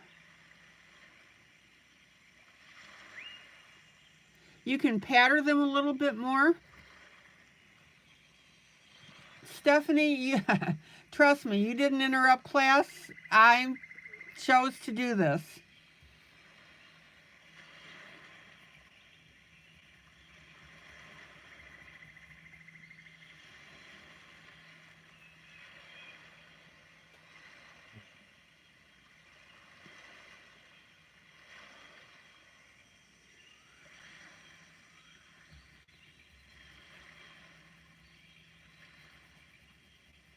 Isn't that beautiful?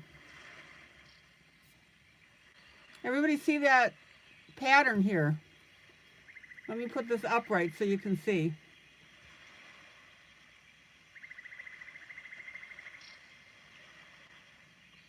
Now, when you go to fill in your scratches, you want to use your lighter color.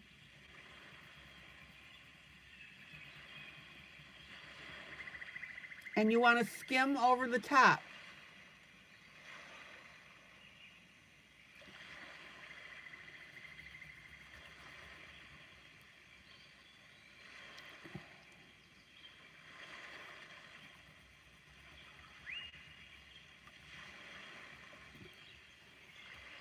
Any questions about how I'm doing this?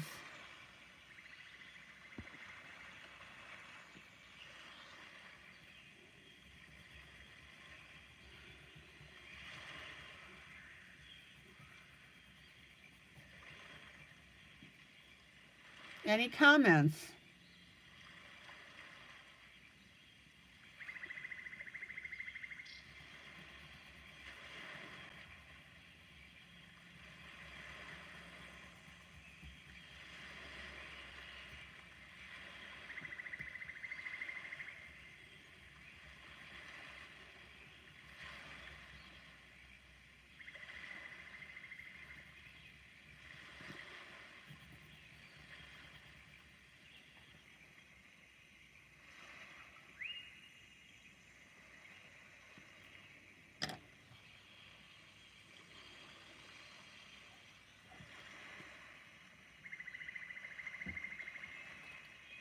Good night, Thomas.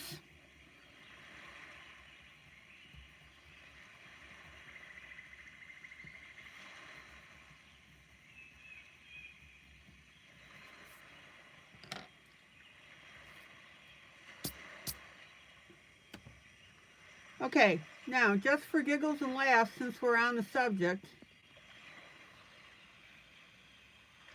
I'm going to work up the other side of the horse.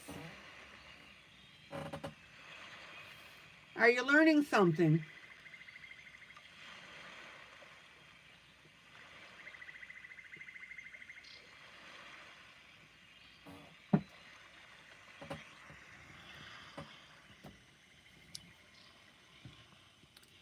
Now, when we go to do the upper part here,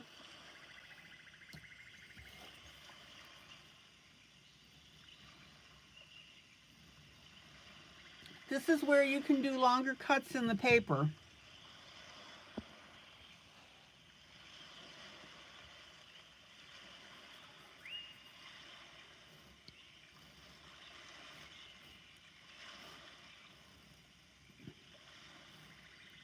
Guys, are you learning something?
Now you can play with the pattern that you make.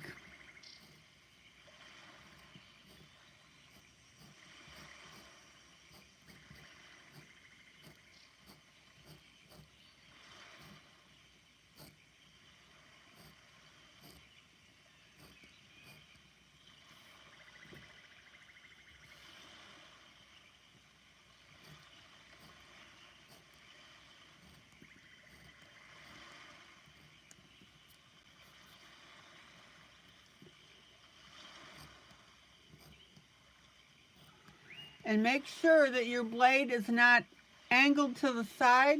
You want it straight up and down when you're doing this.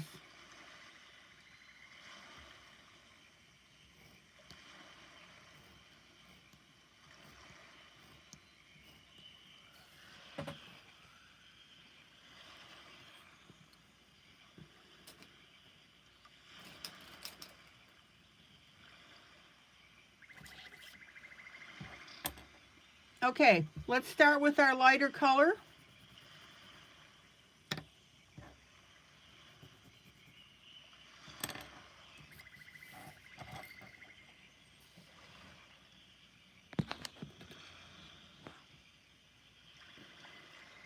Now my cuts are this way, so I'm going to color this way with my pencil.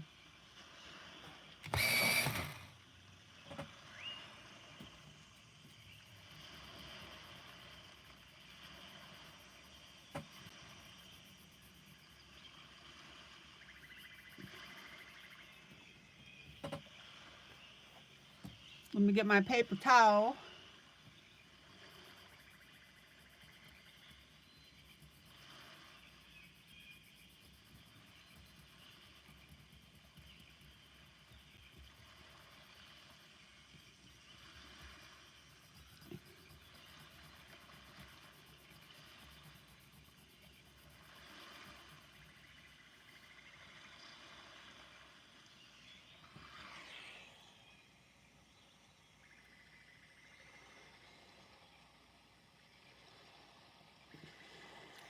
Oh, this is the gnome that Maggie did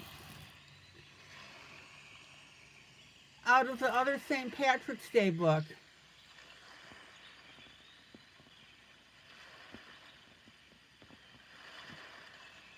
How adorable is that?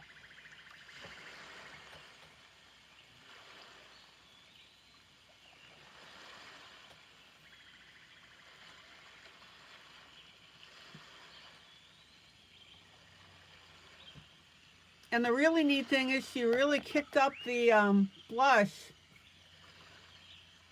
on the face of our gnome. I think the gnome had maybe one too many beers. It's a baby gnome.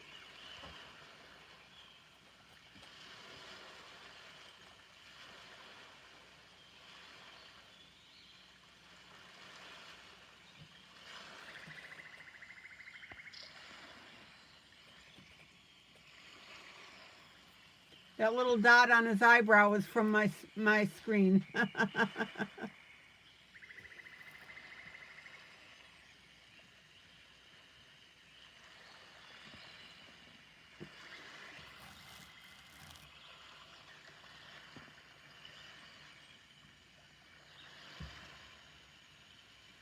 Check it out. I love the expression of the baby.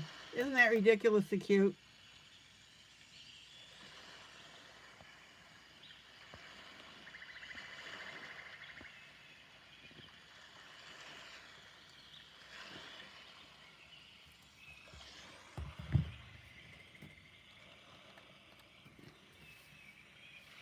Okay.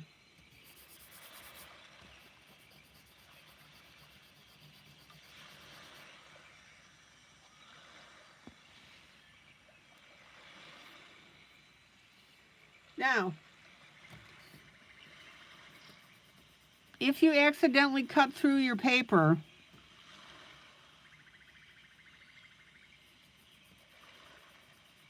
don't have a hissy fit over it. Don't panic.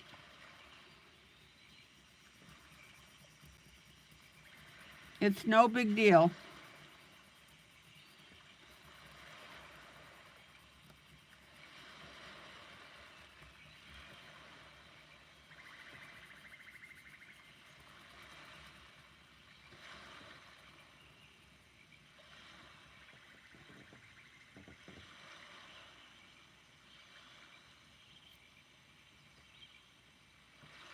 Maggie, you have a lot of shadows on your desk. You have to figure that out still for taking photos. Okay.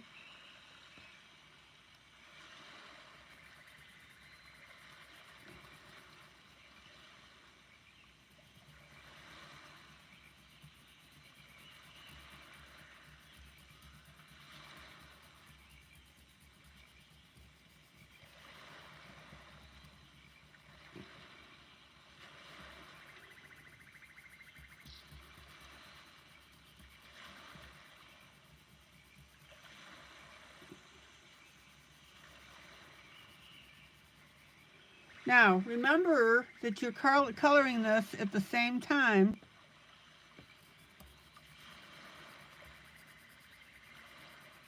that you're highlighting your swatches, your cuts. So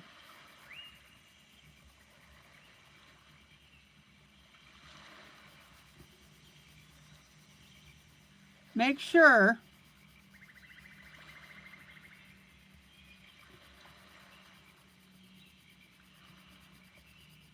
that you have the shading that you want on this.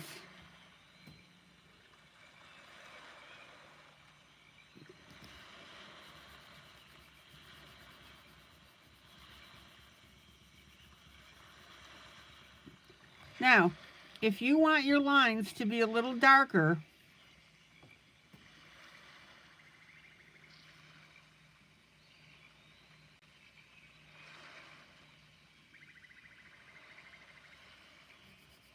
color in the direction of the cut.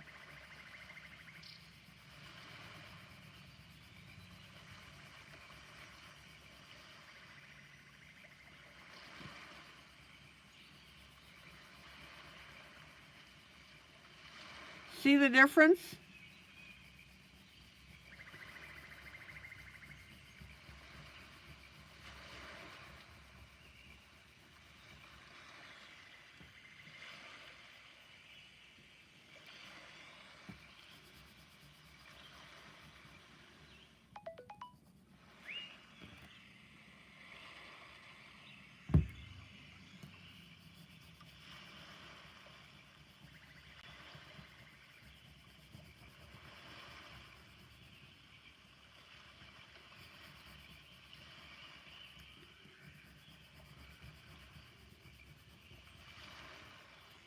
All right, finger blend.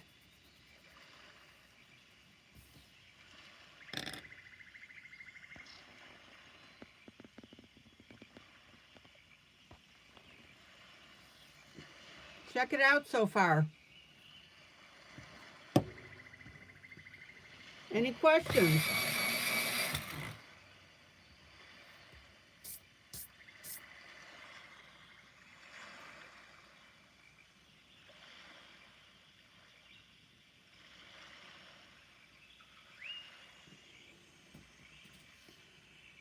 Now, let's go in and shade our areas.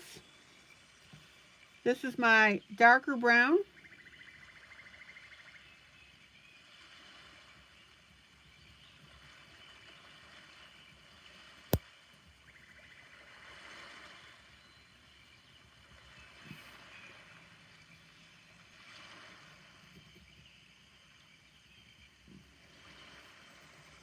How many of you have X-Acto knives?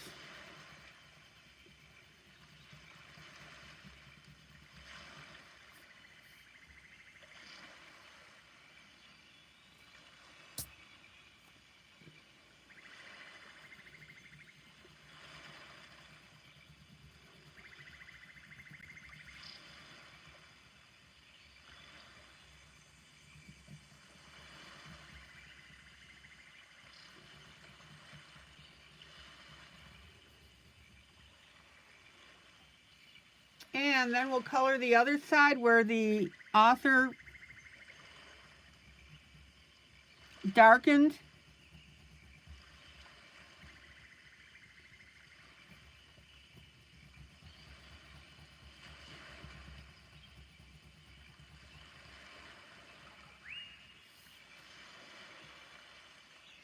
The spotting on the horse.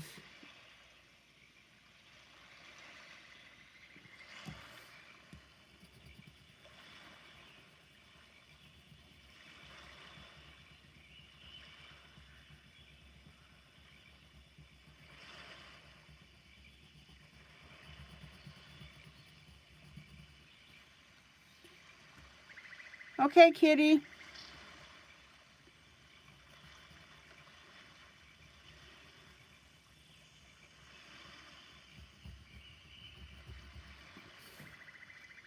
Now, you can take your darker pencil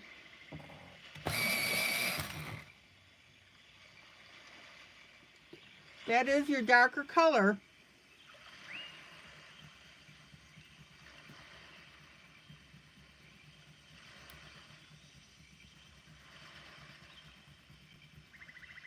and color in patches on your horse.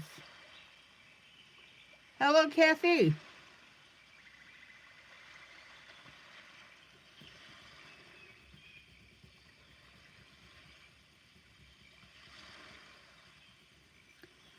Just be careful that you don't wipe out your cut marks.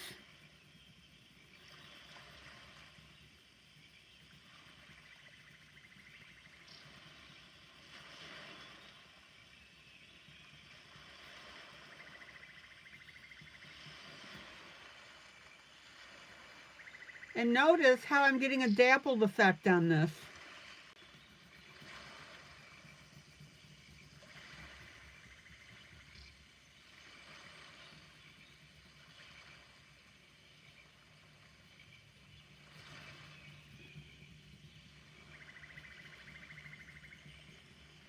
Kathy, we had a question about coloring hair and fur.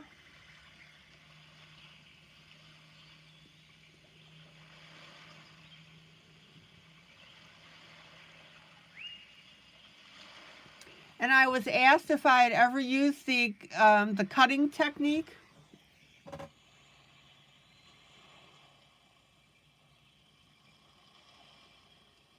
Stephanie asked me. So I started demonstrating how to use an X-Acto knife and cut into the paper.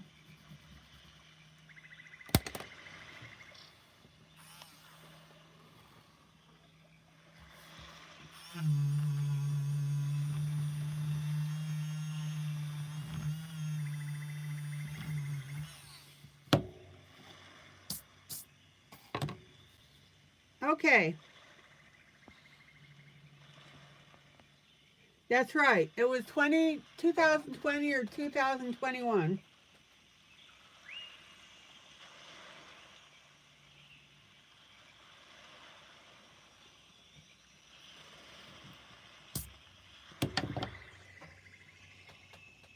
Isn't that cool?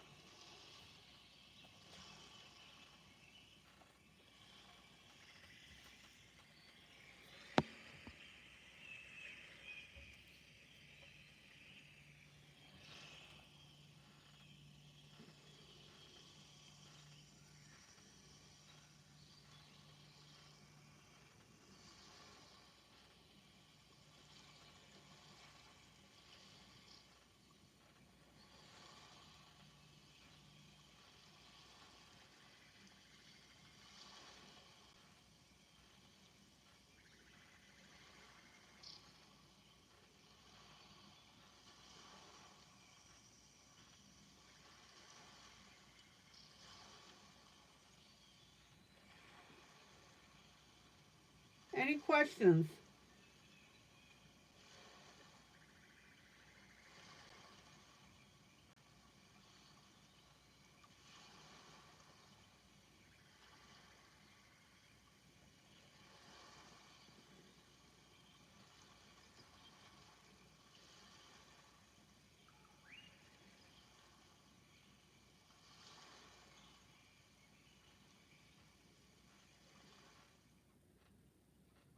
And I think I found the image that I first did this on. I did.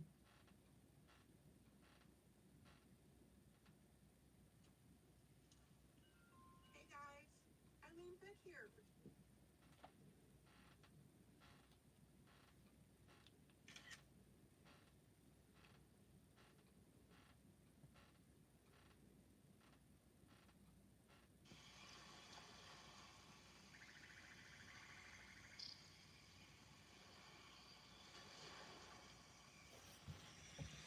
Let me show you the image that we did this on.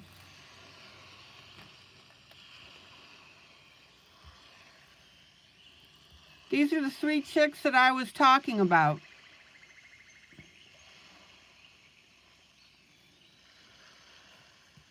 Anybody remember this one?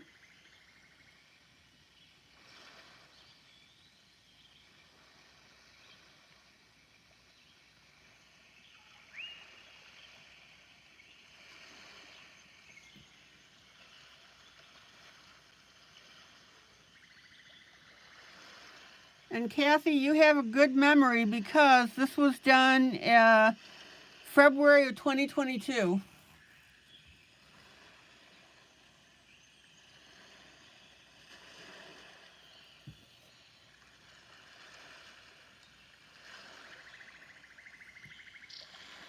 Okay.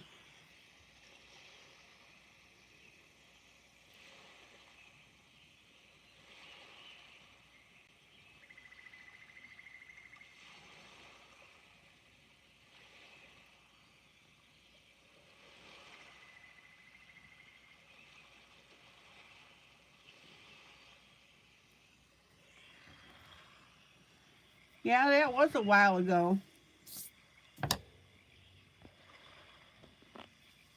Okay, there you go.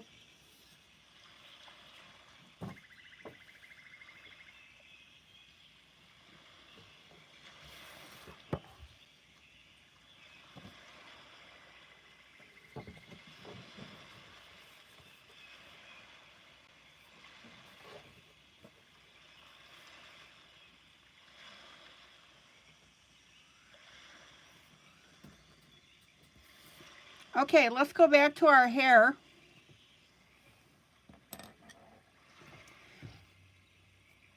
You don't remember the coloring page, just the lesson. Okay.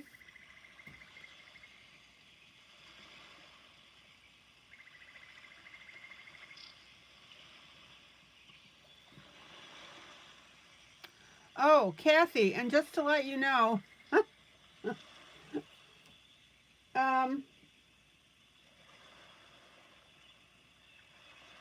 I did a flip through of what was supposed to be my newest book, but Amazon accidentally put my previous gnome coloring book in it.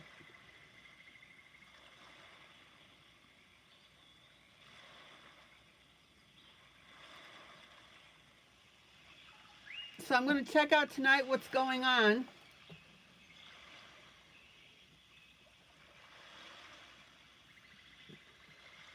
And then I'll do another flip through later on. Okay.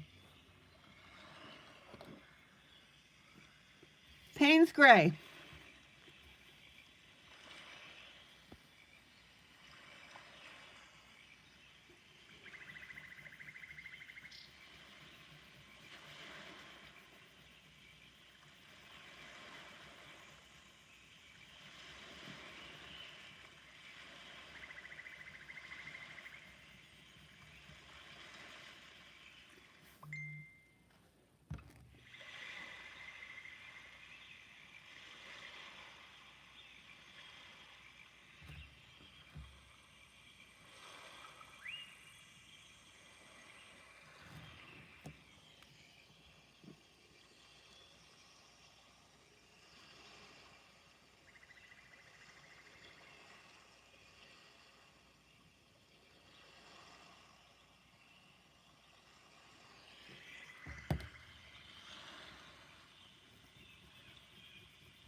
Now, notice how I'm using my lighter gray.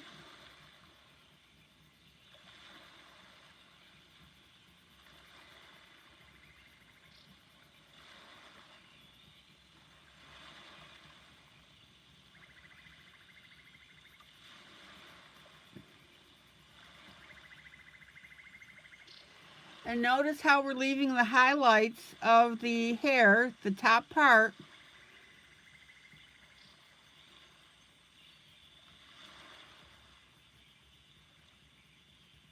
to be lighter yet.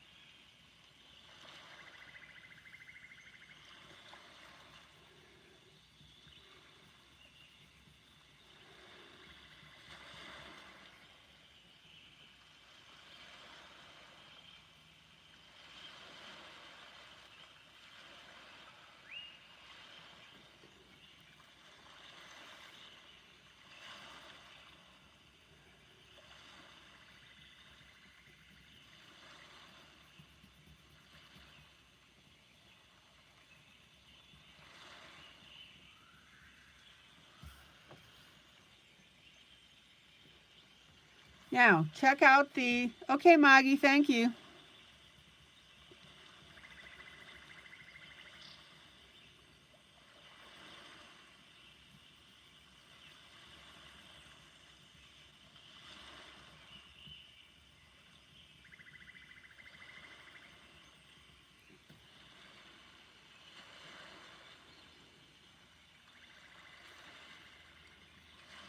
Check out now how I'm using the Payne's Gray on the lighter portions of our hair.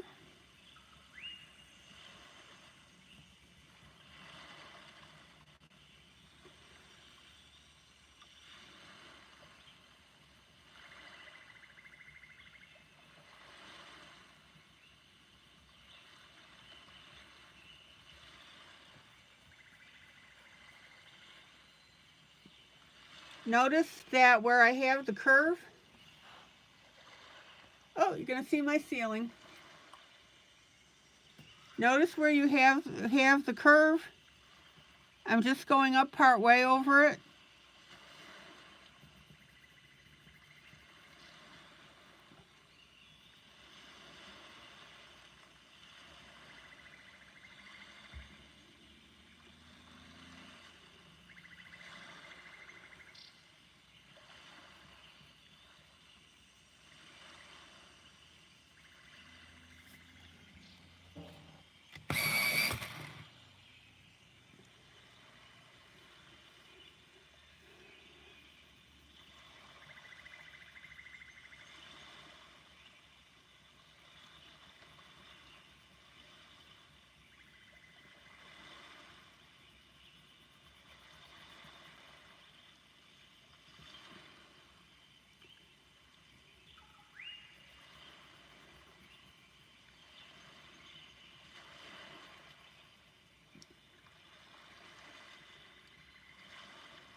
Now, don't get reckless with your coloring. Think about where you're putting your lights and your darks.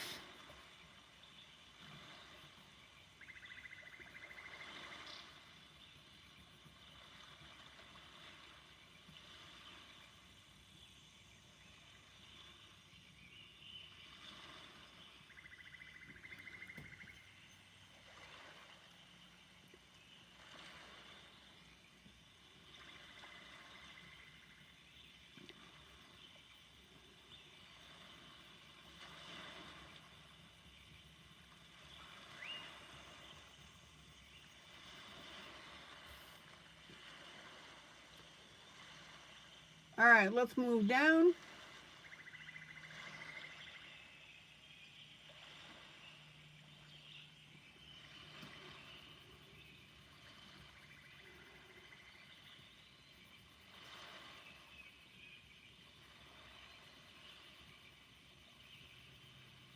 Notice that we have our lighter gray inside of the curl.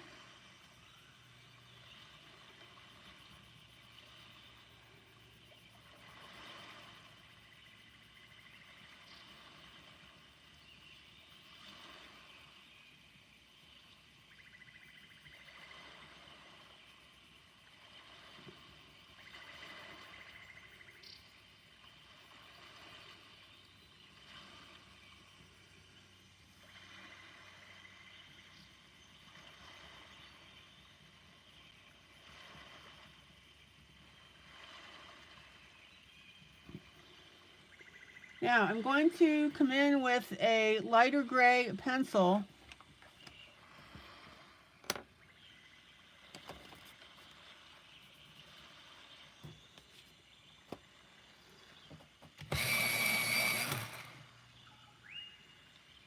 And we'll go ahead and finish off these curls at the bottom, which are our lightest.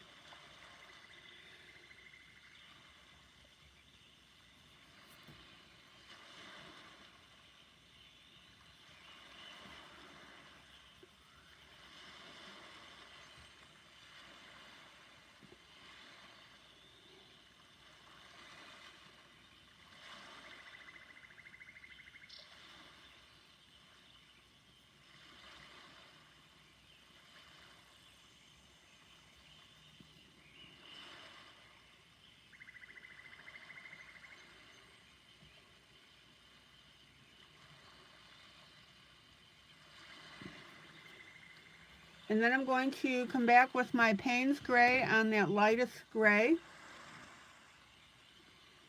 And we're just going to add a little bit of the dark so that we can create that dimension.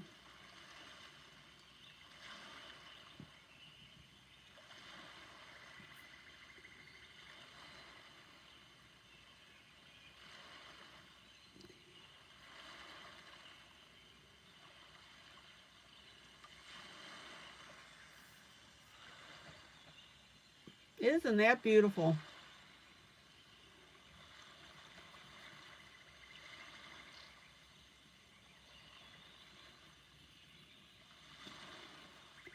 Now remember, blend in that Payne's Gray. You don't want any streaks.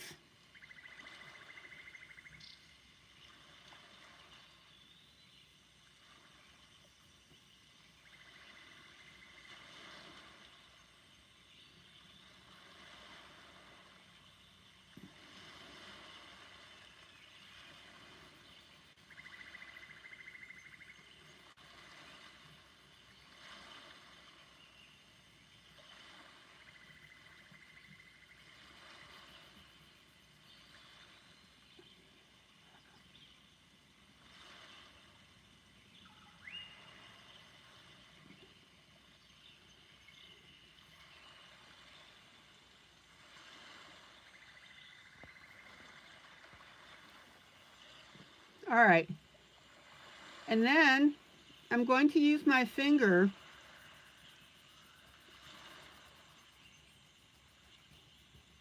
and I'm going to blend over everything that I've done tonight.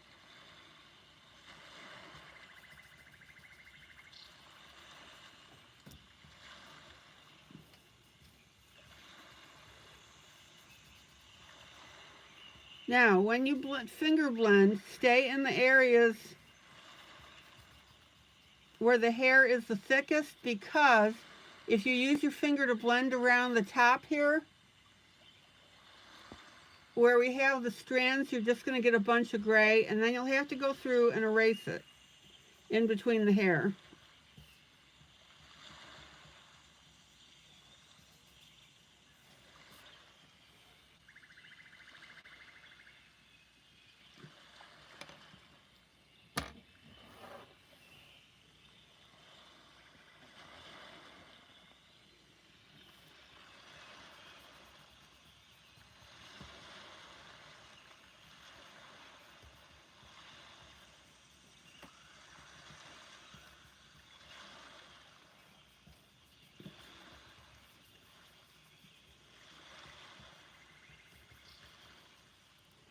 Any questions about that?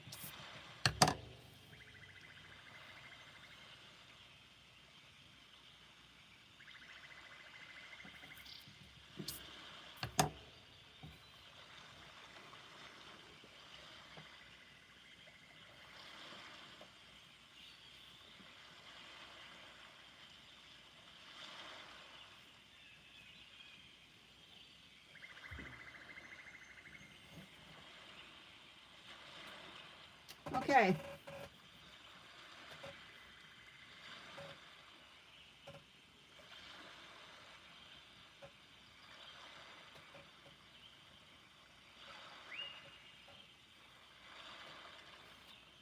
Now, we're going to want to create the same effect on the hair on our second lady.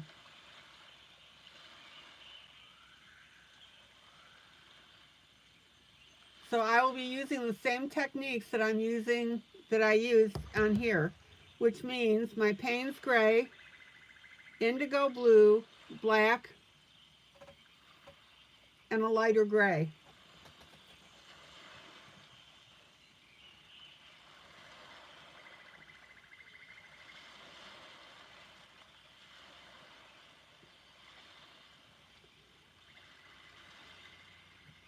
And once we get these two hair parts done, that's really going to make this come together as far as our side-by-side grayscale line art.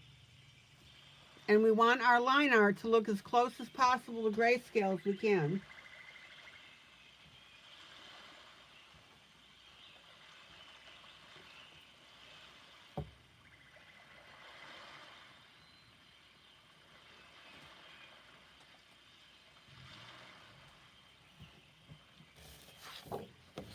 I've got a few minutes.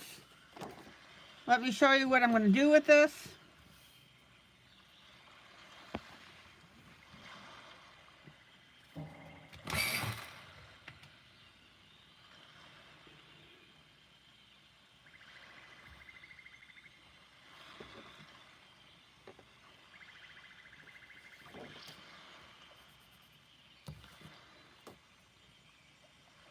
Indigo blue.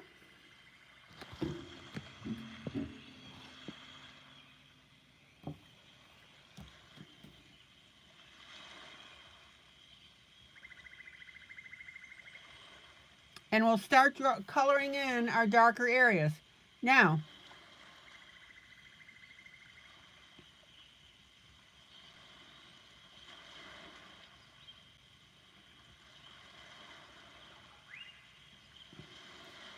on this particular piece, I'm going to extend my black. So that means I'm going to extend my blue.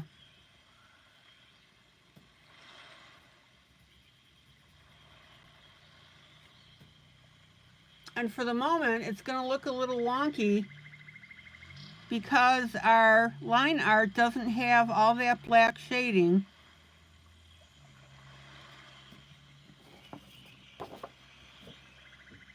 That our grayscale does. Tam, good night. I'm going to end in about 4 minutes.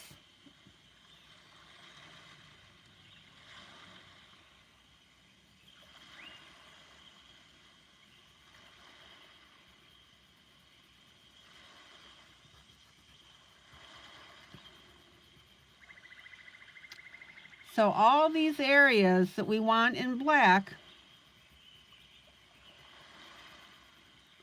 we need to start with our blue.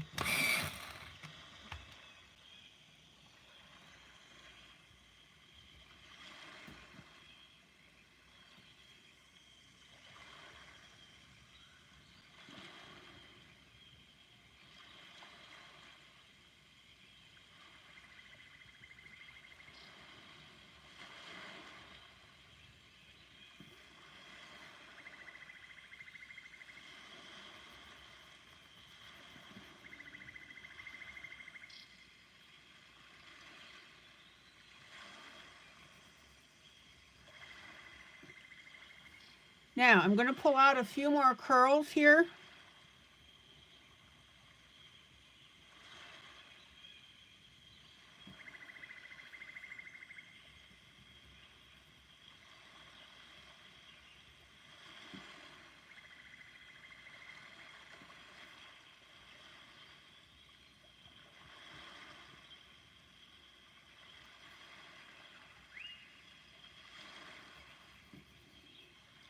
And that way we can match what we did with the grayscale.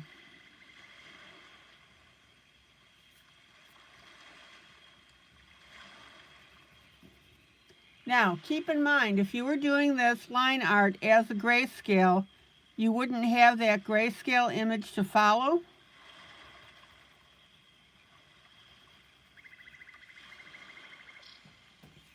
So these are all decisions that you would be making on your own.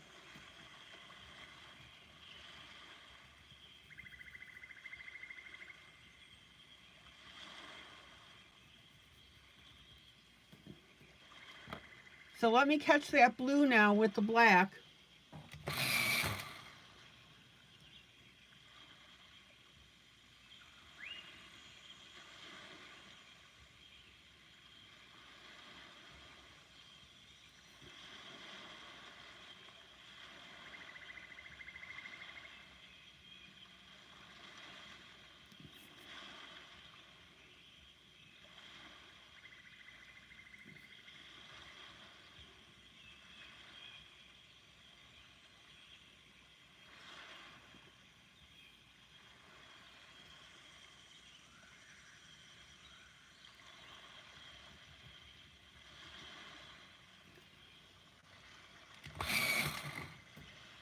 And look how that black just jumps right out at you.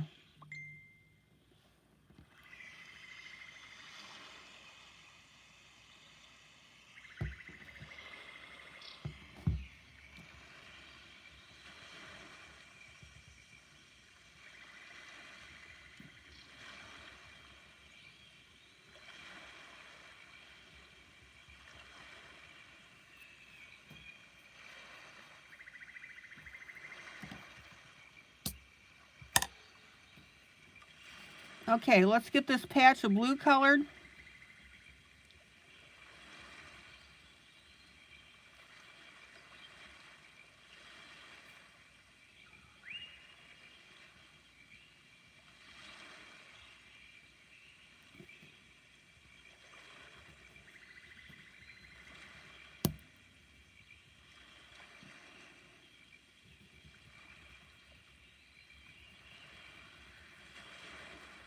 And notice how that black picks up the blue beautifully.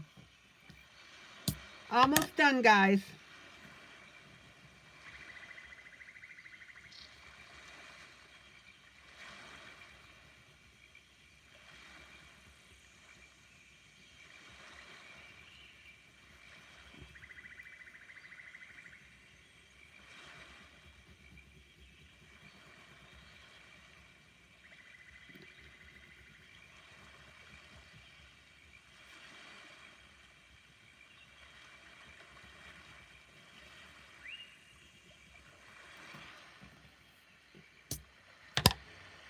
All right. Let me pull out. Oh, we got a little bit of blue. Hold on. Hold your horses.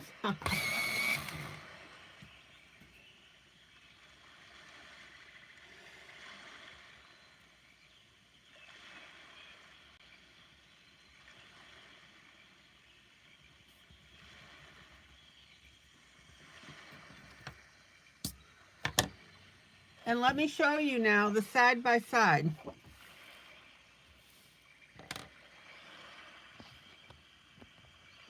Check it out.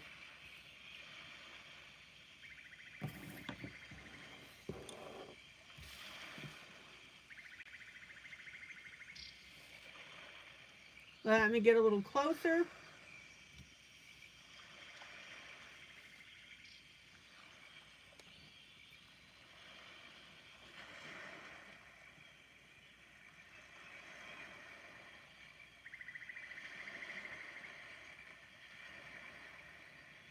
And you can see how beautiful both things look.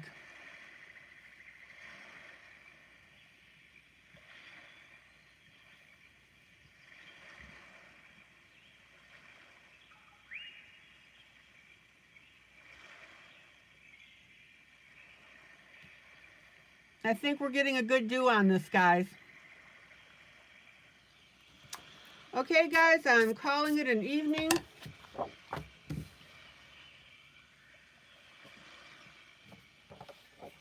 I hope you enjoyed learning how to color hair or fur with an X-Acto knife.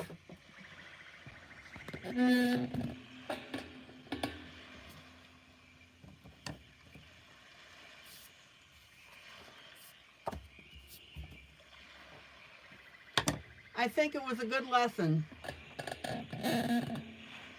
All right, guys, this is ILene Vick for Teaching Adult Coloring with ILene Vick. Joyous, joyous coloring. Please hit that like button. If you haven't hit it already, we're up to 17. Just for giggles and laughs, I like to get at least 20.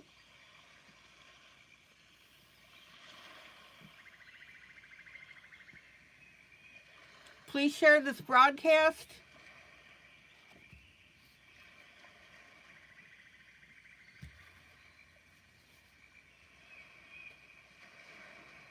Have a great rest of the evening. And I'll zoom in on the horsehair that I did with the X-Acto knife. All right, guys, take care.